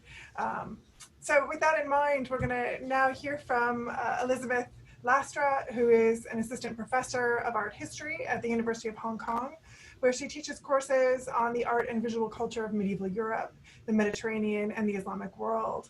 And this fall, she will be joining the faculty of Vassar College as assistant professor of medieval art.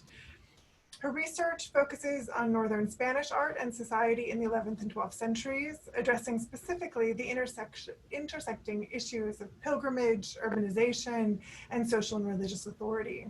And she also uses digital tools to expand the means by which we study and present art objects and monuments, and is the founder of the website romanesquespain.com. Today, Liz is going to talk to us about a presentation entitled Digital Exhibitions on Artsteps. Thanks, Liz. Can you all see my screen? Mm-hmm. Great.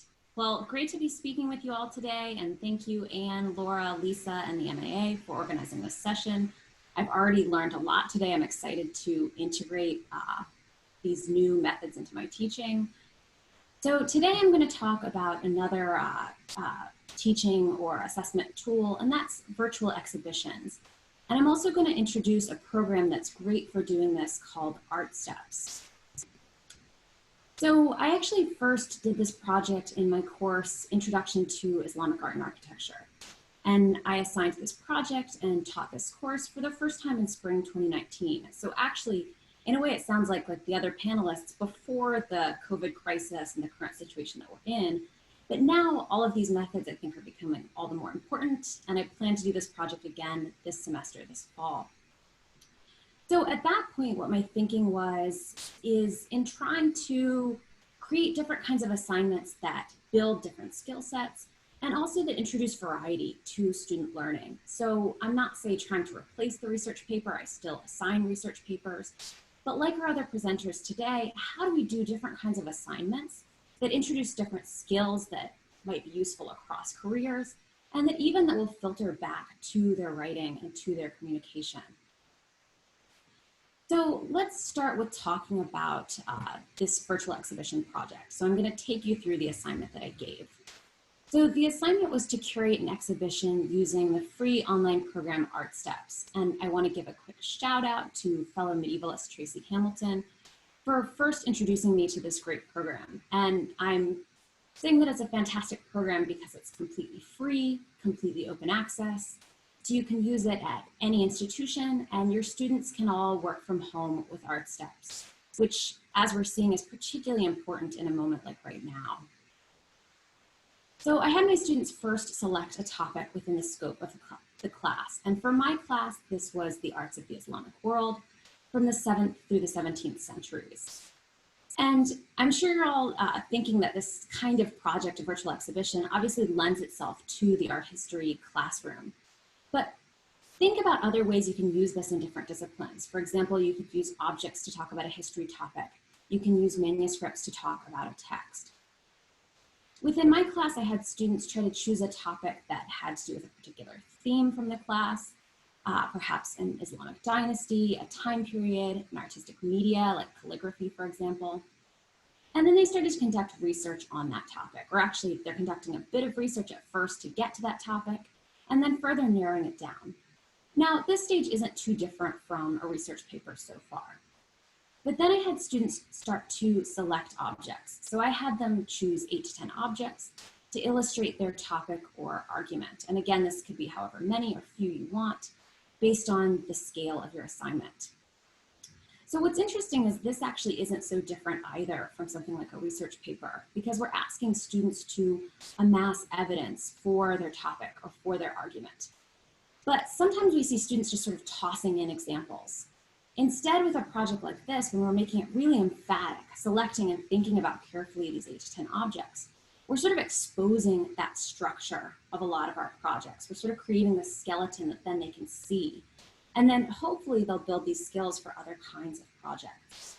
Okay, so they're selecting these objects, and then they're designing and building an exhibition space through which they're guiding their virtual visitor. And this stage, I would say, is important in 2 ways. The first, and I think we shouldn't underestimate the importance of this, is that this project is fun and it's engaging. And I think especially right now, we all want our students to feel engaged in a moment where they're feeling maybe the most disengaged from learning that they've felt. Also, I think we all need a bit of a mood boost, ourselves and our students included. So that's important. And then also this designing and building the exhibition space also builds skills. And I would say that the most important and what I really pushed my students to work on is in thinking carefully about organization.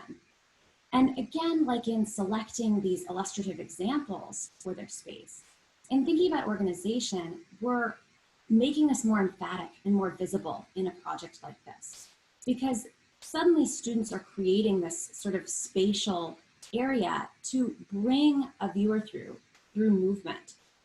So it's something we're always asking students to work on. I think when we're grading papers, we're often writing work on organization, but now we're making it emphatic. We're making it visual in how they're designing the space and how they're moving this visitor through these examples that they've chosen to create this argument or to illustrate their topic. And then finally, I had students write wall labels, and I imposed a word limit on this, and I would encourage you to think about doing the same. I had them, I think, do about 250 to 300 words for each label. And this is because it encouraged students to learn to write concisely. This is something that's going to be hugely important across any career. It's actually, I think we all realize, much easier to write a ton of content than to write exactly what you want to say in a concise, effective manner. And so in writing these shorter wall labels, students are forced to sort of boil down what they're gaining in their research and these ideas they're getting from their research into something that can be quickly grasped by an audience. So now I'm going to show you what this looks like in practice. So here we're looking at a virtual exhibition from one of my students in Islamic art and architecture called Islamic Chinoiserie by a student named Stephanie Yang. So we're going to move into the space. She has an introductory wall label here. And this introduces the theme of her exhibit, which was examining artistic interactions between the Islamic world and China. And so in that introductory wall label, she gives a sense of the exhibit and also how this virtual viewer is supposed to move through it. And like I was saying before, she's thought carefully about organization. So what Stephanie has done is divided artistic interaction into 3 types. So she starts with sort of the more superficial and then moves into much more engaged types of artistic interaction. So if we look at one of her first objects and we're clicking on it to over here, see the wall label that she's written. With this basin, she's pointing out the borrowing of a Chinese motif. So we're talking about potentially a more superficial type of artistic interaction. And then as we move through her space, we get into sort of more engaged types of interaction. And I'm not going to take too much time here, but I'm giving you the links to this project and a couple other student projects from this class if you want to spend time exploring them on your own. Because I want to spend the rest of our time getting a quick demo to using Artsteps. So like I was saying before, this is a great program, and besides being free, it's also extremely easy to use. So I think I can give you the basics really quickly right here for you to be able to jump in and start building your own exhibits, and then also feel comfortable to teach it if you're interested. So you'll go to artsteps.com, then create an account, a free account, and then just hit create right here to start building your exhibition. So here we're in our blank virtual space, and we have construction tools over here on the left. So we're going to start by placing walls. Just click that icon. I'm going to create some walls here. So I'm just clicking and dragging, very simple. So we have sort of a basic space, an entry, and again, your students would probably want to make this much more complex to fit how they're trying to guide this visitor. And I'm just giving you the basics really quickly. Then we'll want to place doors. So you can see I've clicked on the door icon. And then again, we'll just click on the space to add them. That way our virtual visitor can enter and exit, which is obviously important. So then we're going to design our space. So click on the next step here. Here we can start adding wall color, for example. So I'm going to paint some of these walls. I've painted the floor by accident, but you can also paint the floor. You can add textures, say if you wanted any textures, and you can also add your own too. Like I think as you saw, Stephanie had added her own texture for the walls. So if we want to see how this is looking inside, we can grab this icon, this is us, and move it to where we want to be in the room, and then click switch view to toggle where we are. So we're in this entry vestibule now. So now inside this space, it's looking a little bit boring. So we'll add some more color. And again, your students might want to play around with this and think about how best to present their material. Next, we're going to add and place our artifacts. So again, we're going to toggle our view. So click switch view to be inside the space. And then we might want to add a title to this exhibition. So we'll go over here to text. You can see here, we'll click text. You can add your own here. I've already populated it with a few things. We're going to add the title, The Pilgrimage to Canterbury, to give us sort of a theme for our exhibition today. And then we're going to start adding images. So the way you'll do this, as you can see, I've already populated this with some images. But to start building your image bank, you'll click Add Image from File, then you drag and drop, add a title. And then here in description is where you or your students would paste the wall label that you've written. Okay, so let's add some objects. So since this is an exhibition about pilgrimage, we'll add a map here. And you can see up here there are controls to move, rotate, scale. So we're going to make it a little larger. See if we want, well, maybe not that large of a map, but you can see you can control these objects very easily. So then we're going to go into our namespace. Maybe we want to add a miracle window, for example, to give the sense of Canterbury. And I'm not sure you'd want to do this, but if you wanted to, you could easily add a frame by clicking up here. Here are frames for any of your artworks. Then we also might want to add objects like manuscripts, say, and display cases. So you have a selection of display cases here, and we're just going to pick one, add it here. And again, you have these easy commands to scale or move. So here I'm just making it a little bit larger. And then we'll click to add a manuscript. So say for this exhibition, we want to learn a little bit more about Thomas Becket. So we're adding this manuscript of his martyrdom.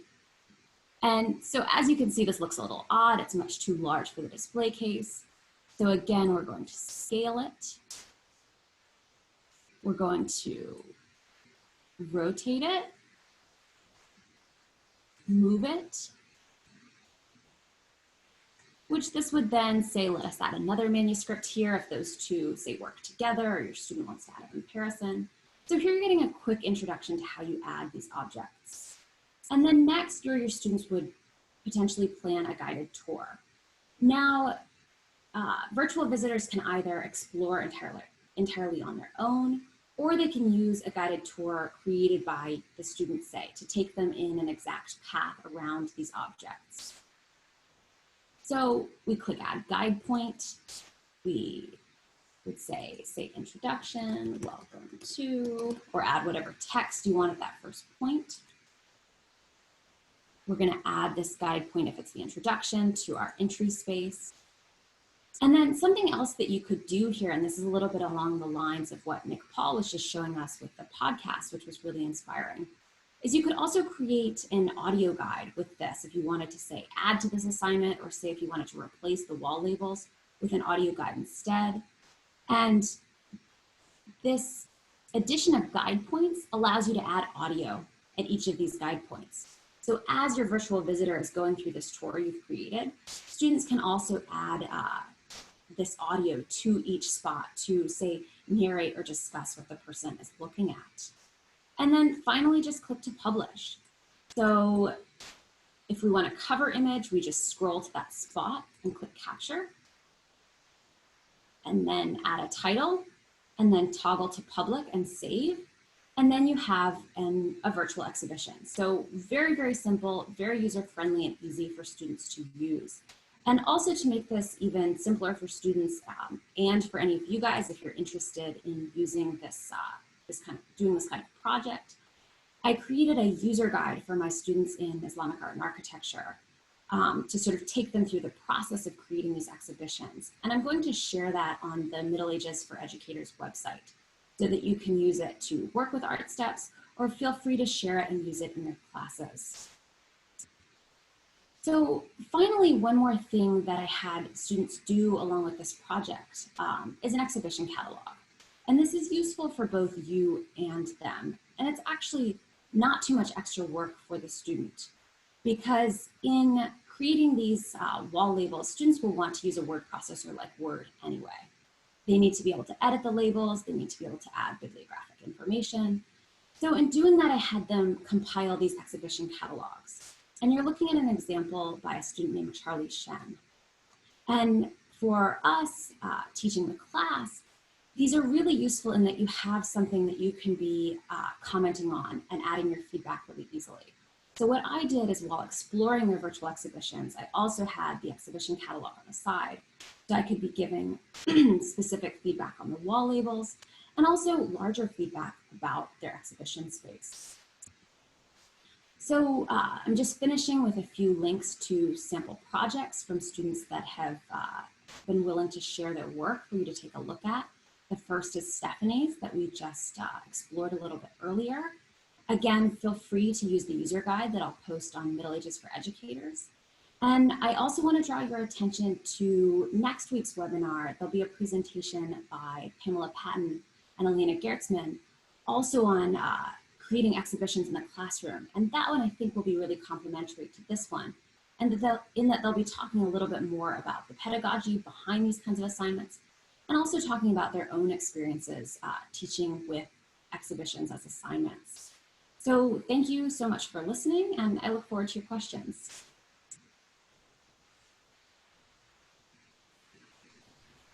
Thank you so much, Liz. That's fascinating and I think hugely successful. I was drawn in already and wanted to keep looking around before you moved on. So really helpful to see an example of how to build these sites. And I love the synergy among these various talks where I can imagine all of these different tools actually working really tremendously well in different courses. So thank you. Let me say we have collected a good number of questions as the presentations were going along, and I'm going to turn it over to Laura in just a second to kind of drive us or lead us through those questions, walk us through. I'll just take a moment though and say that before we broke for the break around 1:15, there were a couple of questions that were also posted, and I'm not going to read them out exactly, but I did want to mention them and sort of maybe start us out by throwing out one broad question that the presenters so far, including Leah, could also comment on, because it's sort of a general question for everyone. I do want to say really quickly, just a thanks to the students. I know that they're probably not watching this and maybe never will, but I do just want to acknowledge that it's incredibly generous of them to share this material with us, you know, in this online forum that we as educators are going to keep coming back to. So I do want to say that, and please pass on our thanks to the students if you're in touch with them. So one of the attendees did ask the question, Professor Jeff Kozel asked, about the frequency of assignments. And this really, I think, came out of the previous discussion, but I think it's sort of an important question that I didn't want to get lost. Laura, you may have already put it into your queue of questions, but I might just begin with that, because I think from what you said, Nick, this is a sort of weekly assignment that each graduate student is producing the podcast that would accompany the reading material, or perhaps I misunderstood. And I'm just curious if the components of each of these assignments have a frequency to them. I think a lot of us are hearing, and I'm observing from other learners in my household, that frequent check-ins and sort of production of learning assignments is really important for everyone to stay tuned in on top of what we're doing. So maybe we'll start with that question and open it to everyone if you have some answers, and then turn this over to Laura. Please just try. Yeah, Leah. Okay, let me unmute myself. I think, so I had a question actually for Nick about practice and how much practice students get in doing a podcast before they do it. With the posters, I have them practice. And their assignments were weekly in the face-to-face class, and then they did things in the classroom. So really, we're talking about different kinds of work, but written work once a week.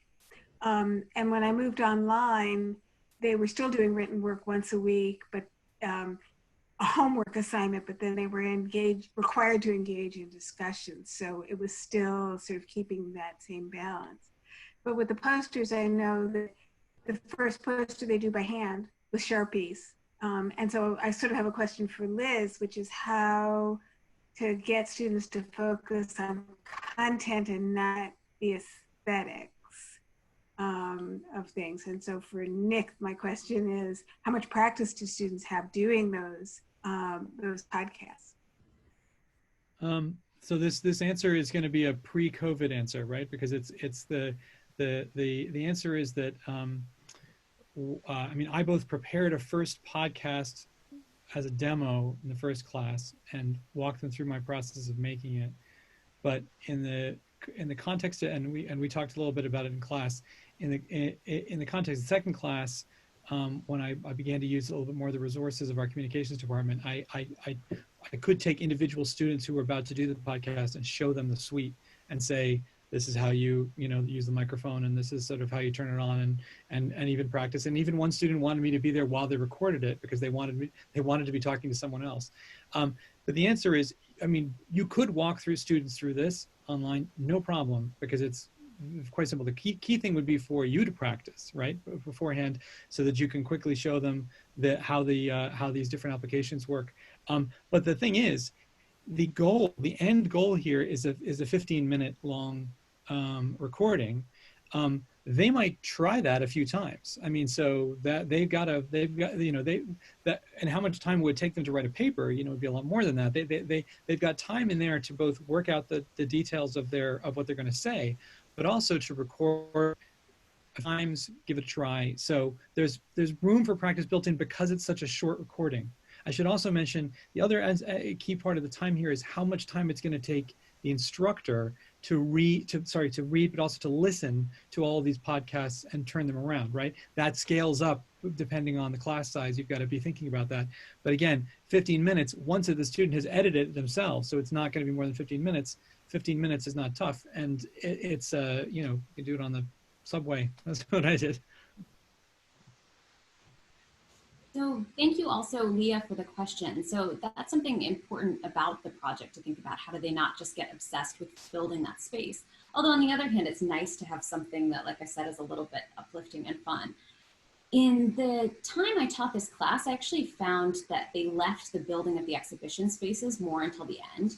So they actually thought a lot more about the content, partly because I had them, so they turn in sort of a proposal towards the beginning, making them do that.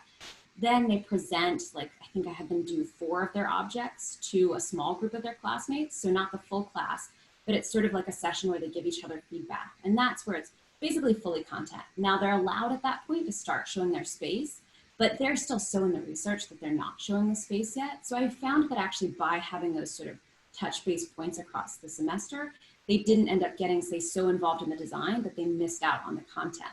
And I also found out, interestingly enough, that the students that did really well in design also did really well in content. And I think that's just because they were so engaged in the project. So the students that did poorly on one also did a bit poorly on the other.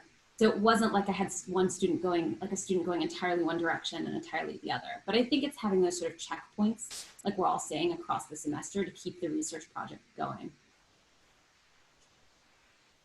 That's Actually, great. Oh, sorry, I was just going to say one quick thing to add. I didn't have time in the webinar today, but when I'm thinking about doing it in the time of COVID, because when I did this before, we were in a classroom where we were all talking about each other's projects. I was thinking about pairing them and having them do quick exhibition reviews of each other's exhibitions. And so on the one hand, it's a skill in itself to write a review. And on the other, then they're meeting and engaging with each other because we're sort of losing that and all being on the computer. And so maybe forming more of a connection with that student, that they're showing the project, reviewing the project. So that's another way to add another element to this that I'm going to try this semester. That's really fantastic and so creative. I'm actually not going to ask all the questions that are coming up because I'm going to try to aggregate them because a lot of them are asking some of the same idea, or putting some of the same ideas out here. One of the questions is going exactly to this question of timing. When one person says, what's the typical turnaround for projects like Artsteps or podcasts or certainly story maps? I think they seem like longer term assignments. Is this accurate? Can they be integrated into weekly instruction? That sort of thing. So we'll follow up a little bit on that timing question.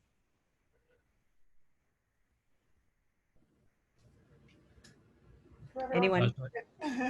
Nick or David or Liz? What? So for podcasting, I mean, again, after this sort of my caveat of this being the usual classroom, it's the balance between the work of the research and the analysis in the reading first, which I think is actually potentially the more time-consuming aspect of it, and then with the balanced with the actual recording.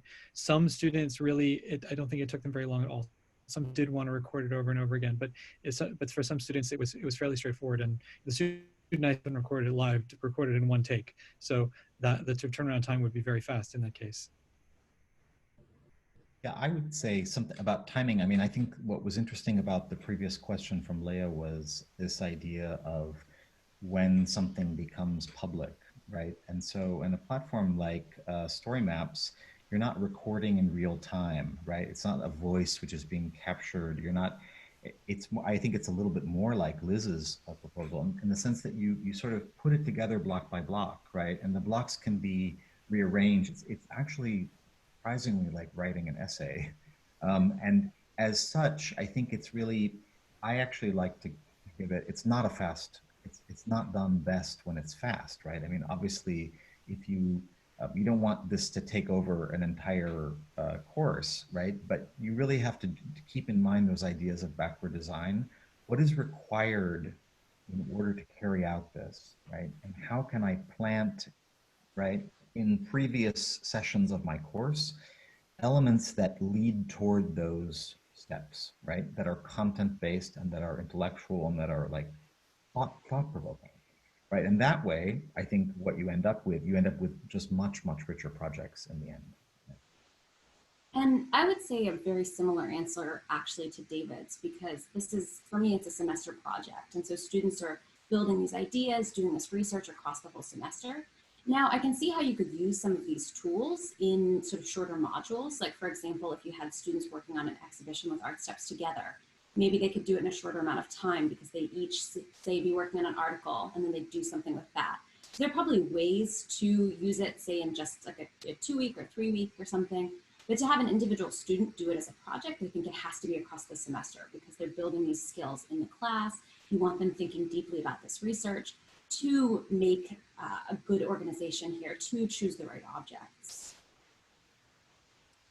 So one other question we have coming across has to do, actually a couple ones, has to do with assessment.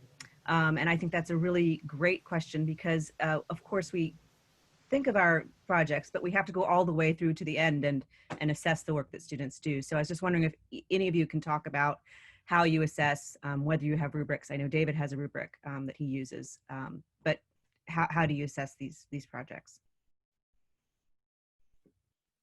I'll just jump in. So I have a rubric which I shared in the Q&A. I'm happy, it will be also linked to the Middle Ages for Educators. It's a kind of generic rubric for digital work. And my idea there is that in doing such work, right, it's not only the content that can be, right, because it's sort of form and content are indissociable in such an environment, right? So for me, it's about platform, right? Using the platform to its greatest extent, right? Understanding it enough that you can actually be expressive in that platform.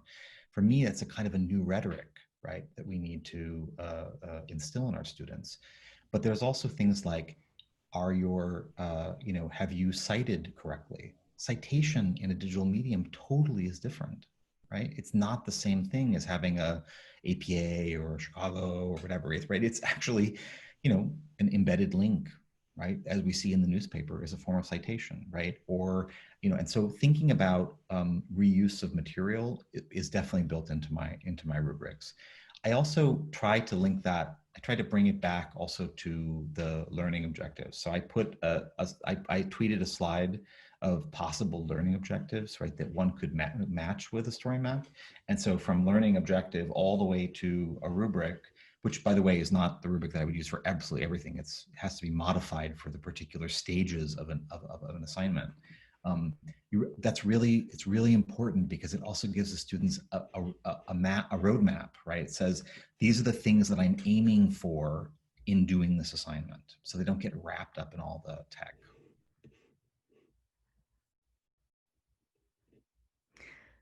So Liz, to you, there was a particular, this is along the same lines, there's a particular question about the feedback that you get from your students about these assignments.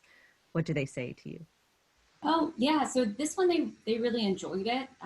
In general, only a couple students, there were a few students that found the program difficult to work with and clunky. Like I would say probably 80% of the class that gave me feedback enjoyed the project, thought it was nice to do something different. Also, like they were even thinking about how they're using different skills. So it wasn't even just that it's fun to build this thing, it's also how are we thinking? So a few of them even said that. But now on the other side of it, a few of them found Artsteps really buggy, or there was one student in particular and she got really frustrated. And so instead she just submitted a physical space that she created. And it was actually really cool, hung out in my office for a while. And so I guess we can't really do this in the time of COVID, but it's nice to give another option, say for students, like say with this exhibition project, if students don't feel comfortable with this medium, they can do something else. And she still was using the same thought processes, even if she's not using this online program or this virtual format. And also the other thing, I think that's part of the idea behind the exhibition catalog, is if say students are a little less comfortable with the design, I'm still seeing a lot of what they've done in the catalog too. So by having multiple aspects of this project, it kind of fixes if any of them are uncomfortable with one part of it. Thanks.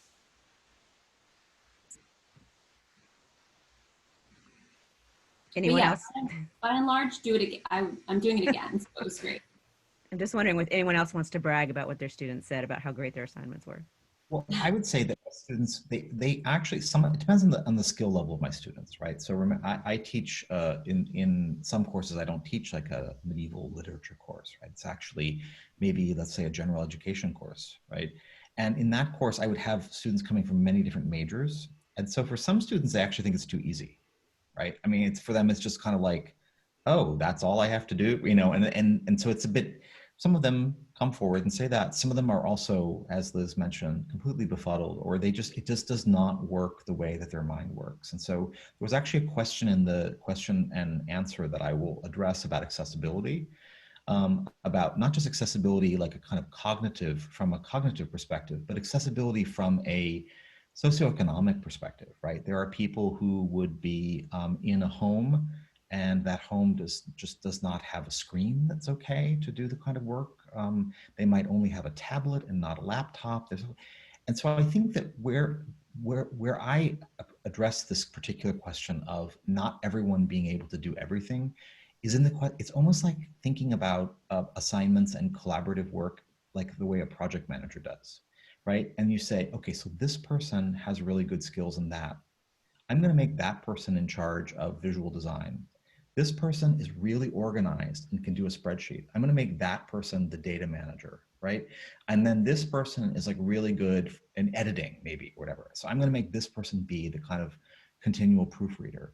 And so by dividing up and understanding what your students' strengths are, I think you can and taking into consideration their environment and their and the shortcomings of those of the situation in which we're in right now, one can really kind of find a complementarity that allows for work to move forward. And actually, the sum of is great. You know, you get a better result than if students did it by themselves.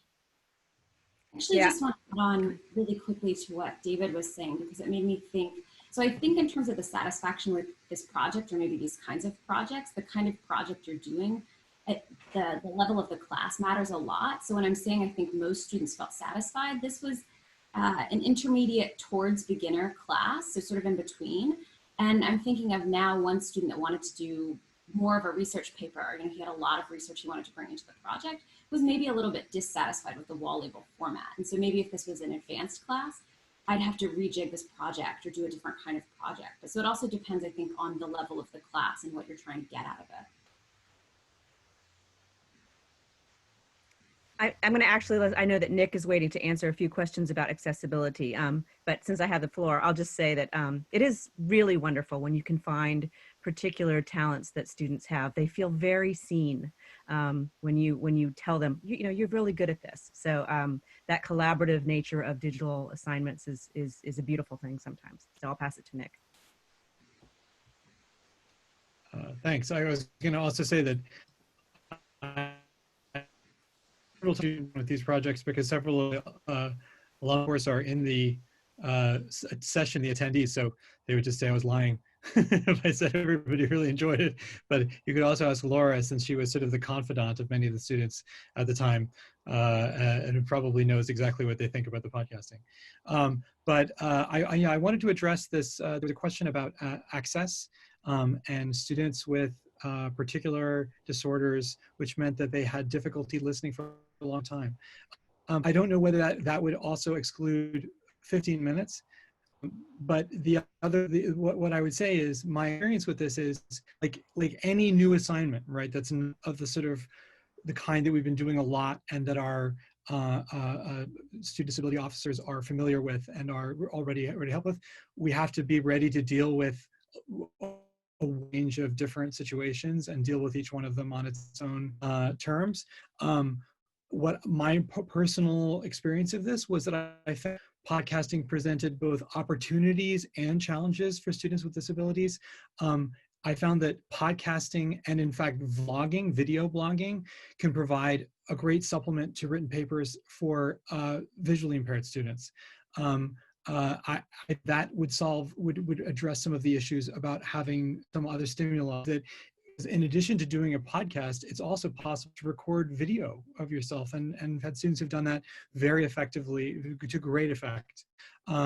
So there are a variety of possibilities, but also in such cases, it's always important to be ready to have an alternate assignment. I mean, if there are students who have speech impairment disorders and the podcast is really not possibility, then there are plenty of other assignments that would call upon the same kinds of skills in terms of the digestion of knowledge and scholarship and the rendering of it in creative and other ways that supplement the larger class.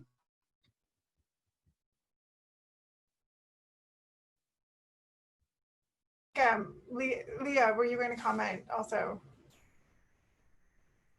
I was just going to say something about the issue of accessibility, which is not, of course, only an issue of disability, but, I don't know who's out there, who's listening, but if you're in a community college, the access to technology that your students have is going to be, might well be much more limited. I know this spring I had a student who, we had a big thunderstorm and power was knocked out to his neighborhood for 2 days, So, he couldn't get online. I mean, the only way he could get online was getting in his car and driving to the university and sitting in a parking lot.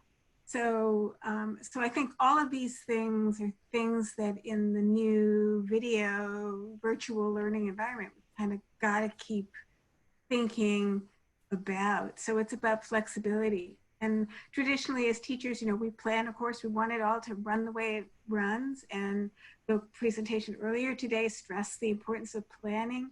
But I think part of that planning has got to be, where are the flex points? What are the, if this is a problem, what am I going to do about it? Some thinking about the glitches that are going to happen. Mm-hmm. We had some too, that's all.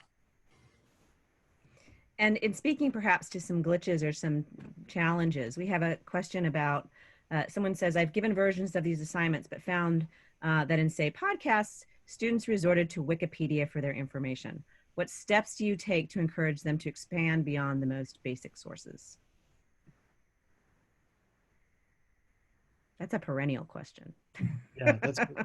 I mean, I would say for the podcasting assignment, part of the way that you structure the assignment. So if you're asking a student to specifically respond to particular scholarship or, to think about the way events are presented in a specific range of source material, that makes it a lot harder, right, to resort to some scripted response. And to get back to the question of evaluation, that also that's what you're looking for, right? Are you responding to the materials at hand, right? Are they the materials at hand that you're dealing with? I think we're never obviously completely able to avoid the specter of Wikipedia and plagiarism, but it's the how you craft that assignment around specific kinds of materials, I think helps a lot.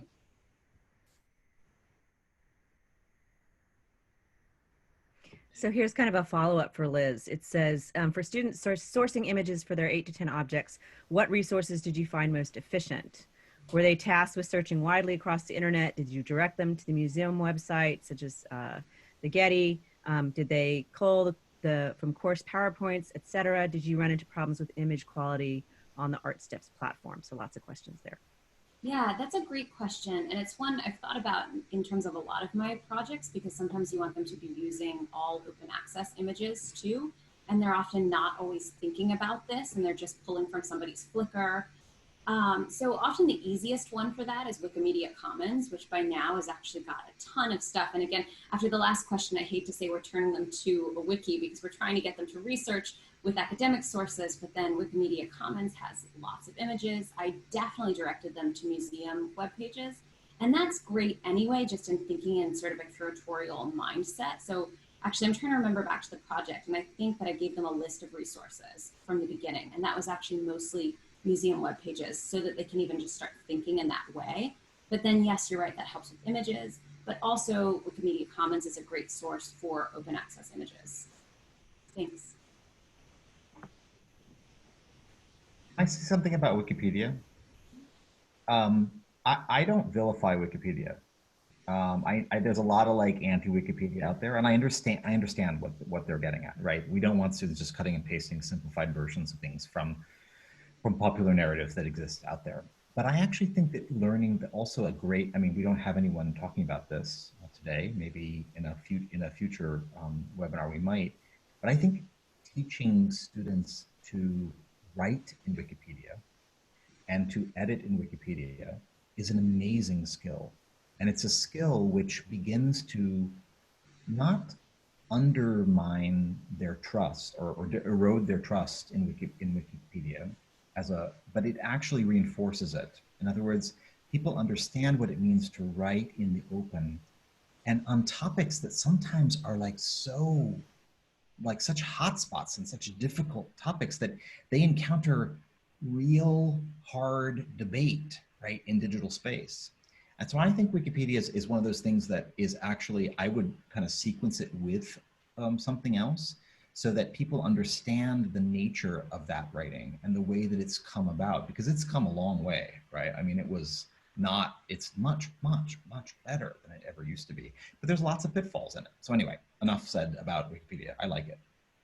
Well, in some sense too, we're talking about teaching our students to be savvy users of digitally produced knowledge or digitally given to us knowledge, right? And that's an extraordinarily important thing as we move forward. Students need to know how to receive that information, how to manage it, how to think critically about where it comes from, right? So understanding whether or not something is open license or not, like that's going to become more important, and how reputable Wikipedia is.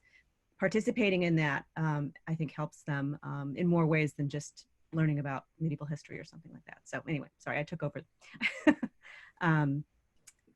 Other questions? There were some sort of larger questions about the various levels of student involvement. In other words, graduate versus undergraduate levels for these assignments, and whether or not you all could speak to specifics about that. What you would change for an undergraduate versus an undergraduate version of these assignments.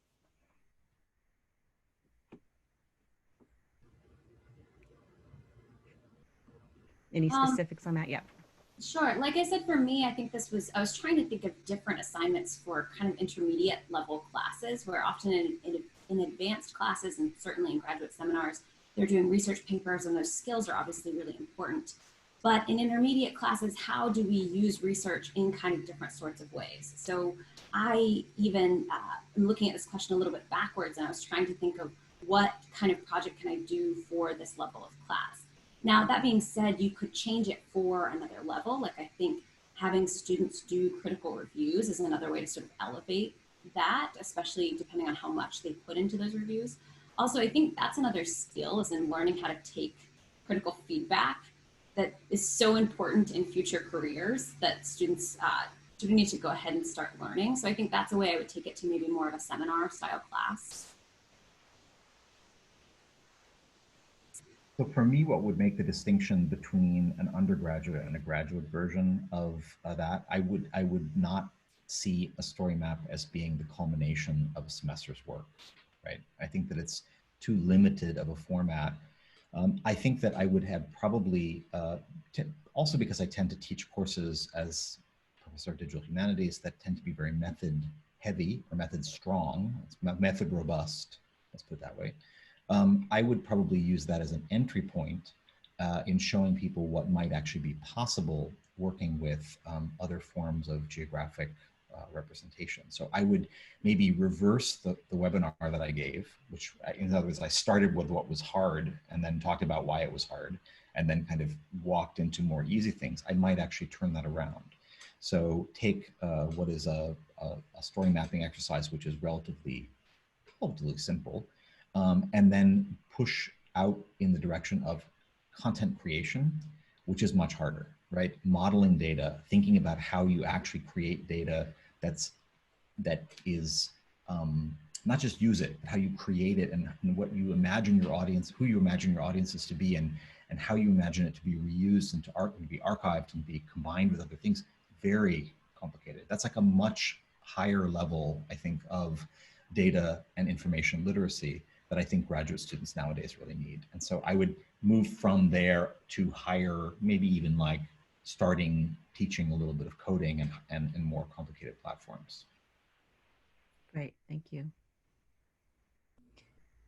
And then there's one last issue that's come up about what you do with these things once you've made them. So we have all these great digital projects out there. The person who's asks about, they had an Omeka exhibit, and where do they keep it and where do they put it, and sort of questions about how students remain active with the project or have access to it. So does anyone have any? This is a very difficult problem. Does anyone have any reflections on that, or how we allow students to still have access to what they create digitally? So in terms of Artsteps, for example, students will continue to have access to their page because they're essentially creating a profile and they'll keep access to their exhibition. But that's not, say, creating broader access whatsoever. And this isn't something that I experimented with in the first iteration of this class, but something that you could do. I think these Artsteps exhibitions are actually embeddable. I haven't tried it, but I think it gives you an embed code. So I think you could create just a class, like a really simple web page even, which could be sort of like your class museum, and then embed these different projects if the students want to share them freely. And that's something you can talk about as a class and get permissions. But so that's another way to create another step towards that. But with this, as long as Artsteps stay alive, these students' projects stay alive for them. I like an MP3. You can download it and do whatever you want. Upload it again, put it on some other streaming platform if you want. You can keep it to yourself. That's a nice thing about those things. It's a key component of the process, though, of rendering these at the end, is to make sure that they're available to the students to download during the course and certainly at the end of the course. So if they want to take them with them, they can have the MP3. Great, thank you. So it's 2:58, Anne. Yeah, I know. David, did you have one more thing you wanted to add quickly? Or? I was going to say, I teach them at the end to download all their stuff. I teach them what it means to actually extract things from platforms and save what they can. And that's not everything, right? But I do that. I also teach them how to delete it. Because it's that kind of right to be forgotten notion. I teach them, you don't have to keep this up because it's just, and it's, for me, it's also a little bit like papers. Personally, I keep the best ones as examples for myself and for my teaching portfolio. I'd like to know what those are. But if my student comes and says, I actually want to get rid of it, that choice trumps mine. Yeah, I suspect this is the tip of the iceberg as we make so much of this public, recorded, digitized, etc., let alone the question of storing it over the long term. I know when I've done similar assignments like this and embedded them, I've put them into a course website, I think as Liz mentioned, and then had it stay available for a year, and then it disappeared off the university server so that students could share it with family, download it themselves, and have the experience of writing for the public, which I think is a very different, as people have mentioned, a very different idiom, a different way of writing, and a different way of thinking of yourself as a writer and producer of knowledge in that whole process. And one of the things that really comes across in I think the whole conversation today and in the questions is how we're all being pushed to really think very carefully about scaffolding, the kinds of text that we're using, the kinds of assignments, and the ways in which each of these amazing tools depend on building our questions and sources and making transparent what that process looks like, which is, I think, for all of us who are active and engaging in the past, what is so thrilling about what we do, right? Finding the answers to our questions as well as knitting that together. So yeah, as Laura pointed out, it is now 3 o'clock. So I think we both of us, as well as Lisa, want to take a few seconds and just thank all of our presenters heartily. Thank you for taking time in the middle of your summers to put these presentations together for us. Thank you for making them available for the foreseeable future, both on the MAA website, on the YouTube channel. There are links embedded there. Again, I'll just stress that to go and to look around and click on whatever is clickable, but it will take you, some of these links will take you to the Middle Ages for Educators site, where there's already a wealth of different examples of tool talks and of information and content, and these talks, as well as the various links that have been talked about, the slides, etc., and more will be embedded on that site. So I just want to thank everyone, and I'll thank Chris Cole as well for making all of this work technologically. He allayed many of my fears because I'm not adept at this, so thank you, Chris, among others. Laura or Lisa, do you want to add any remarks as a I will chime in just to give my thanks to Anne and Laura for putting this together. This was spectacular. I'm so grateful to you, and I think all of our attendees were as well. Snaps to both of you and to all of the panelists. So grateful to you for sharing not only your words and presentations today, but for your willingness to make them available. The video recording of this entire presentation will be available hopefully tomorrow, if not tomorrow, the next day. It'll take a while to render and edit and add title cards and such, but our whiz, our web guru, Christopher Cole, will be working on that today. And the links will make their way to the Middle Ages for Educators website, and we'll have links to that from the Medieval Academy website.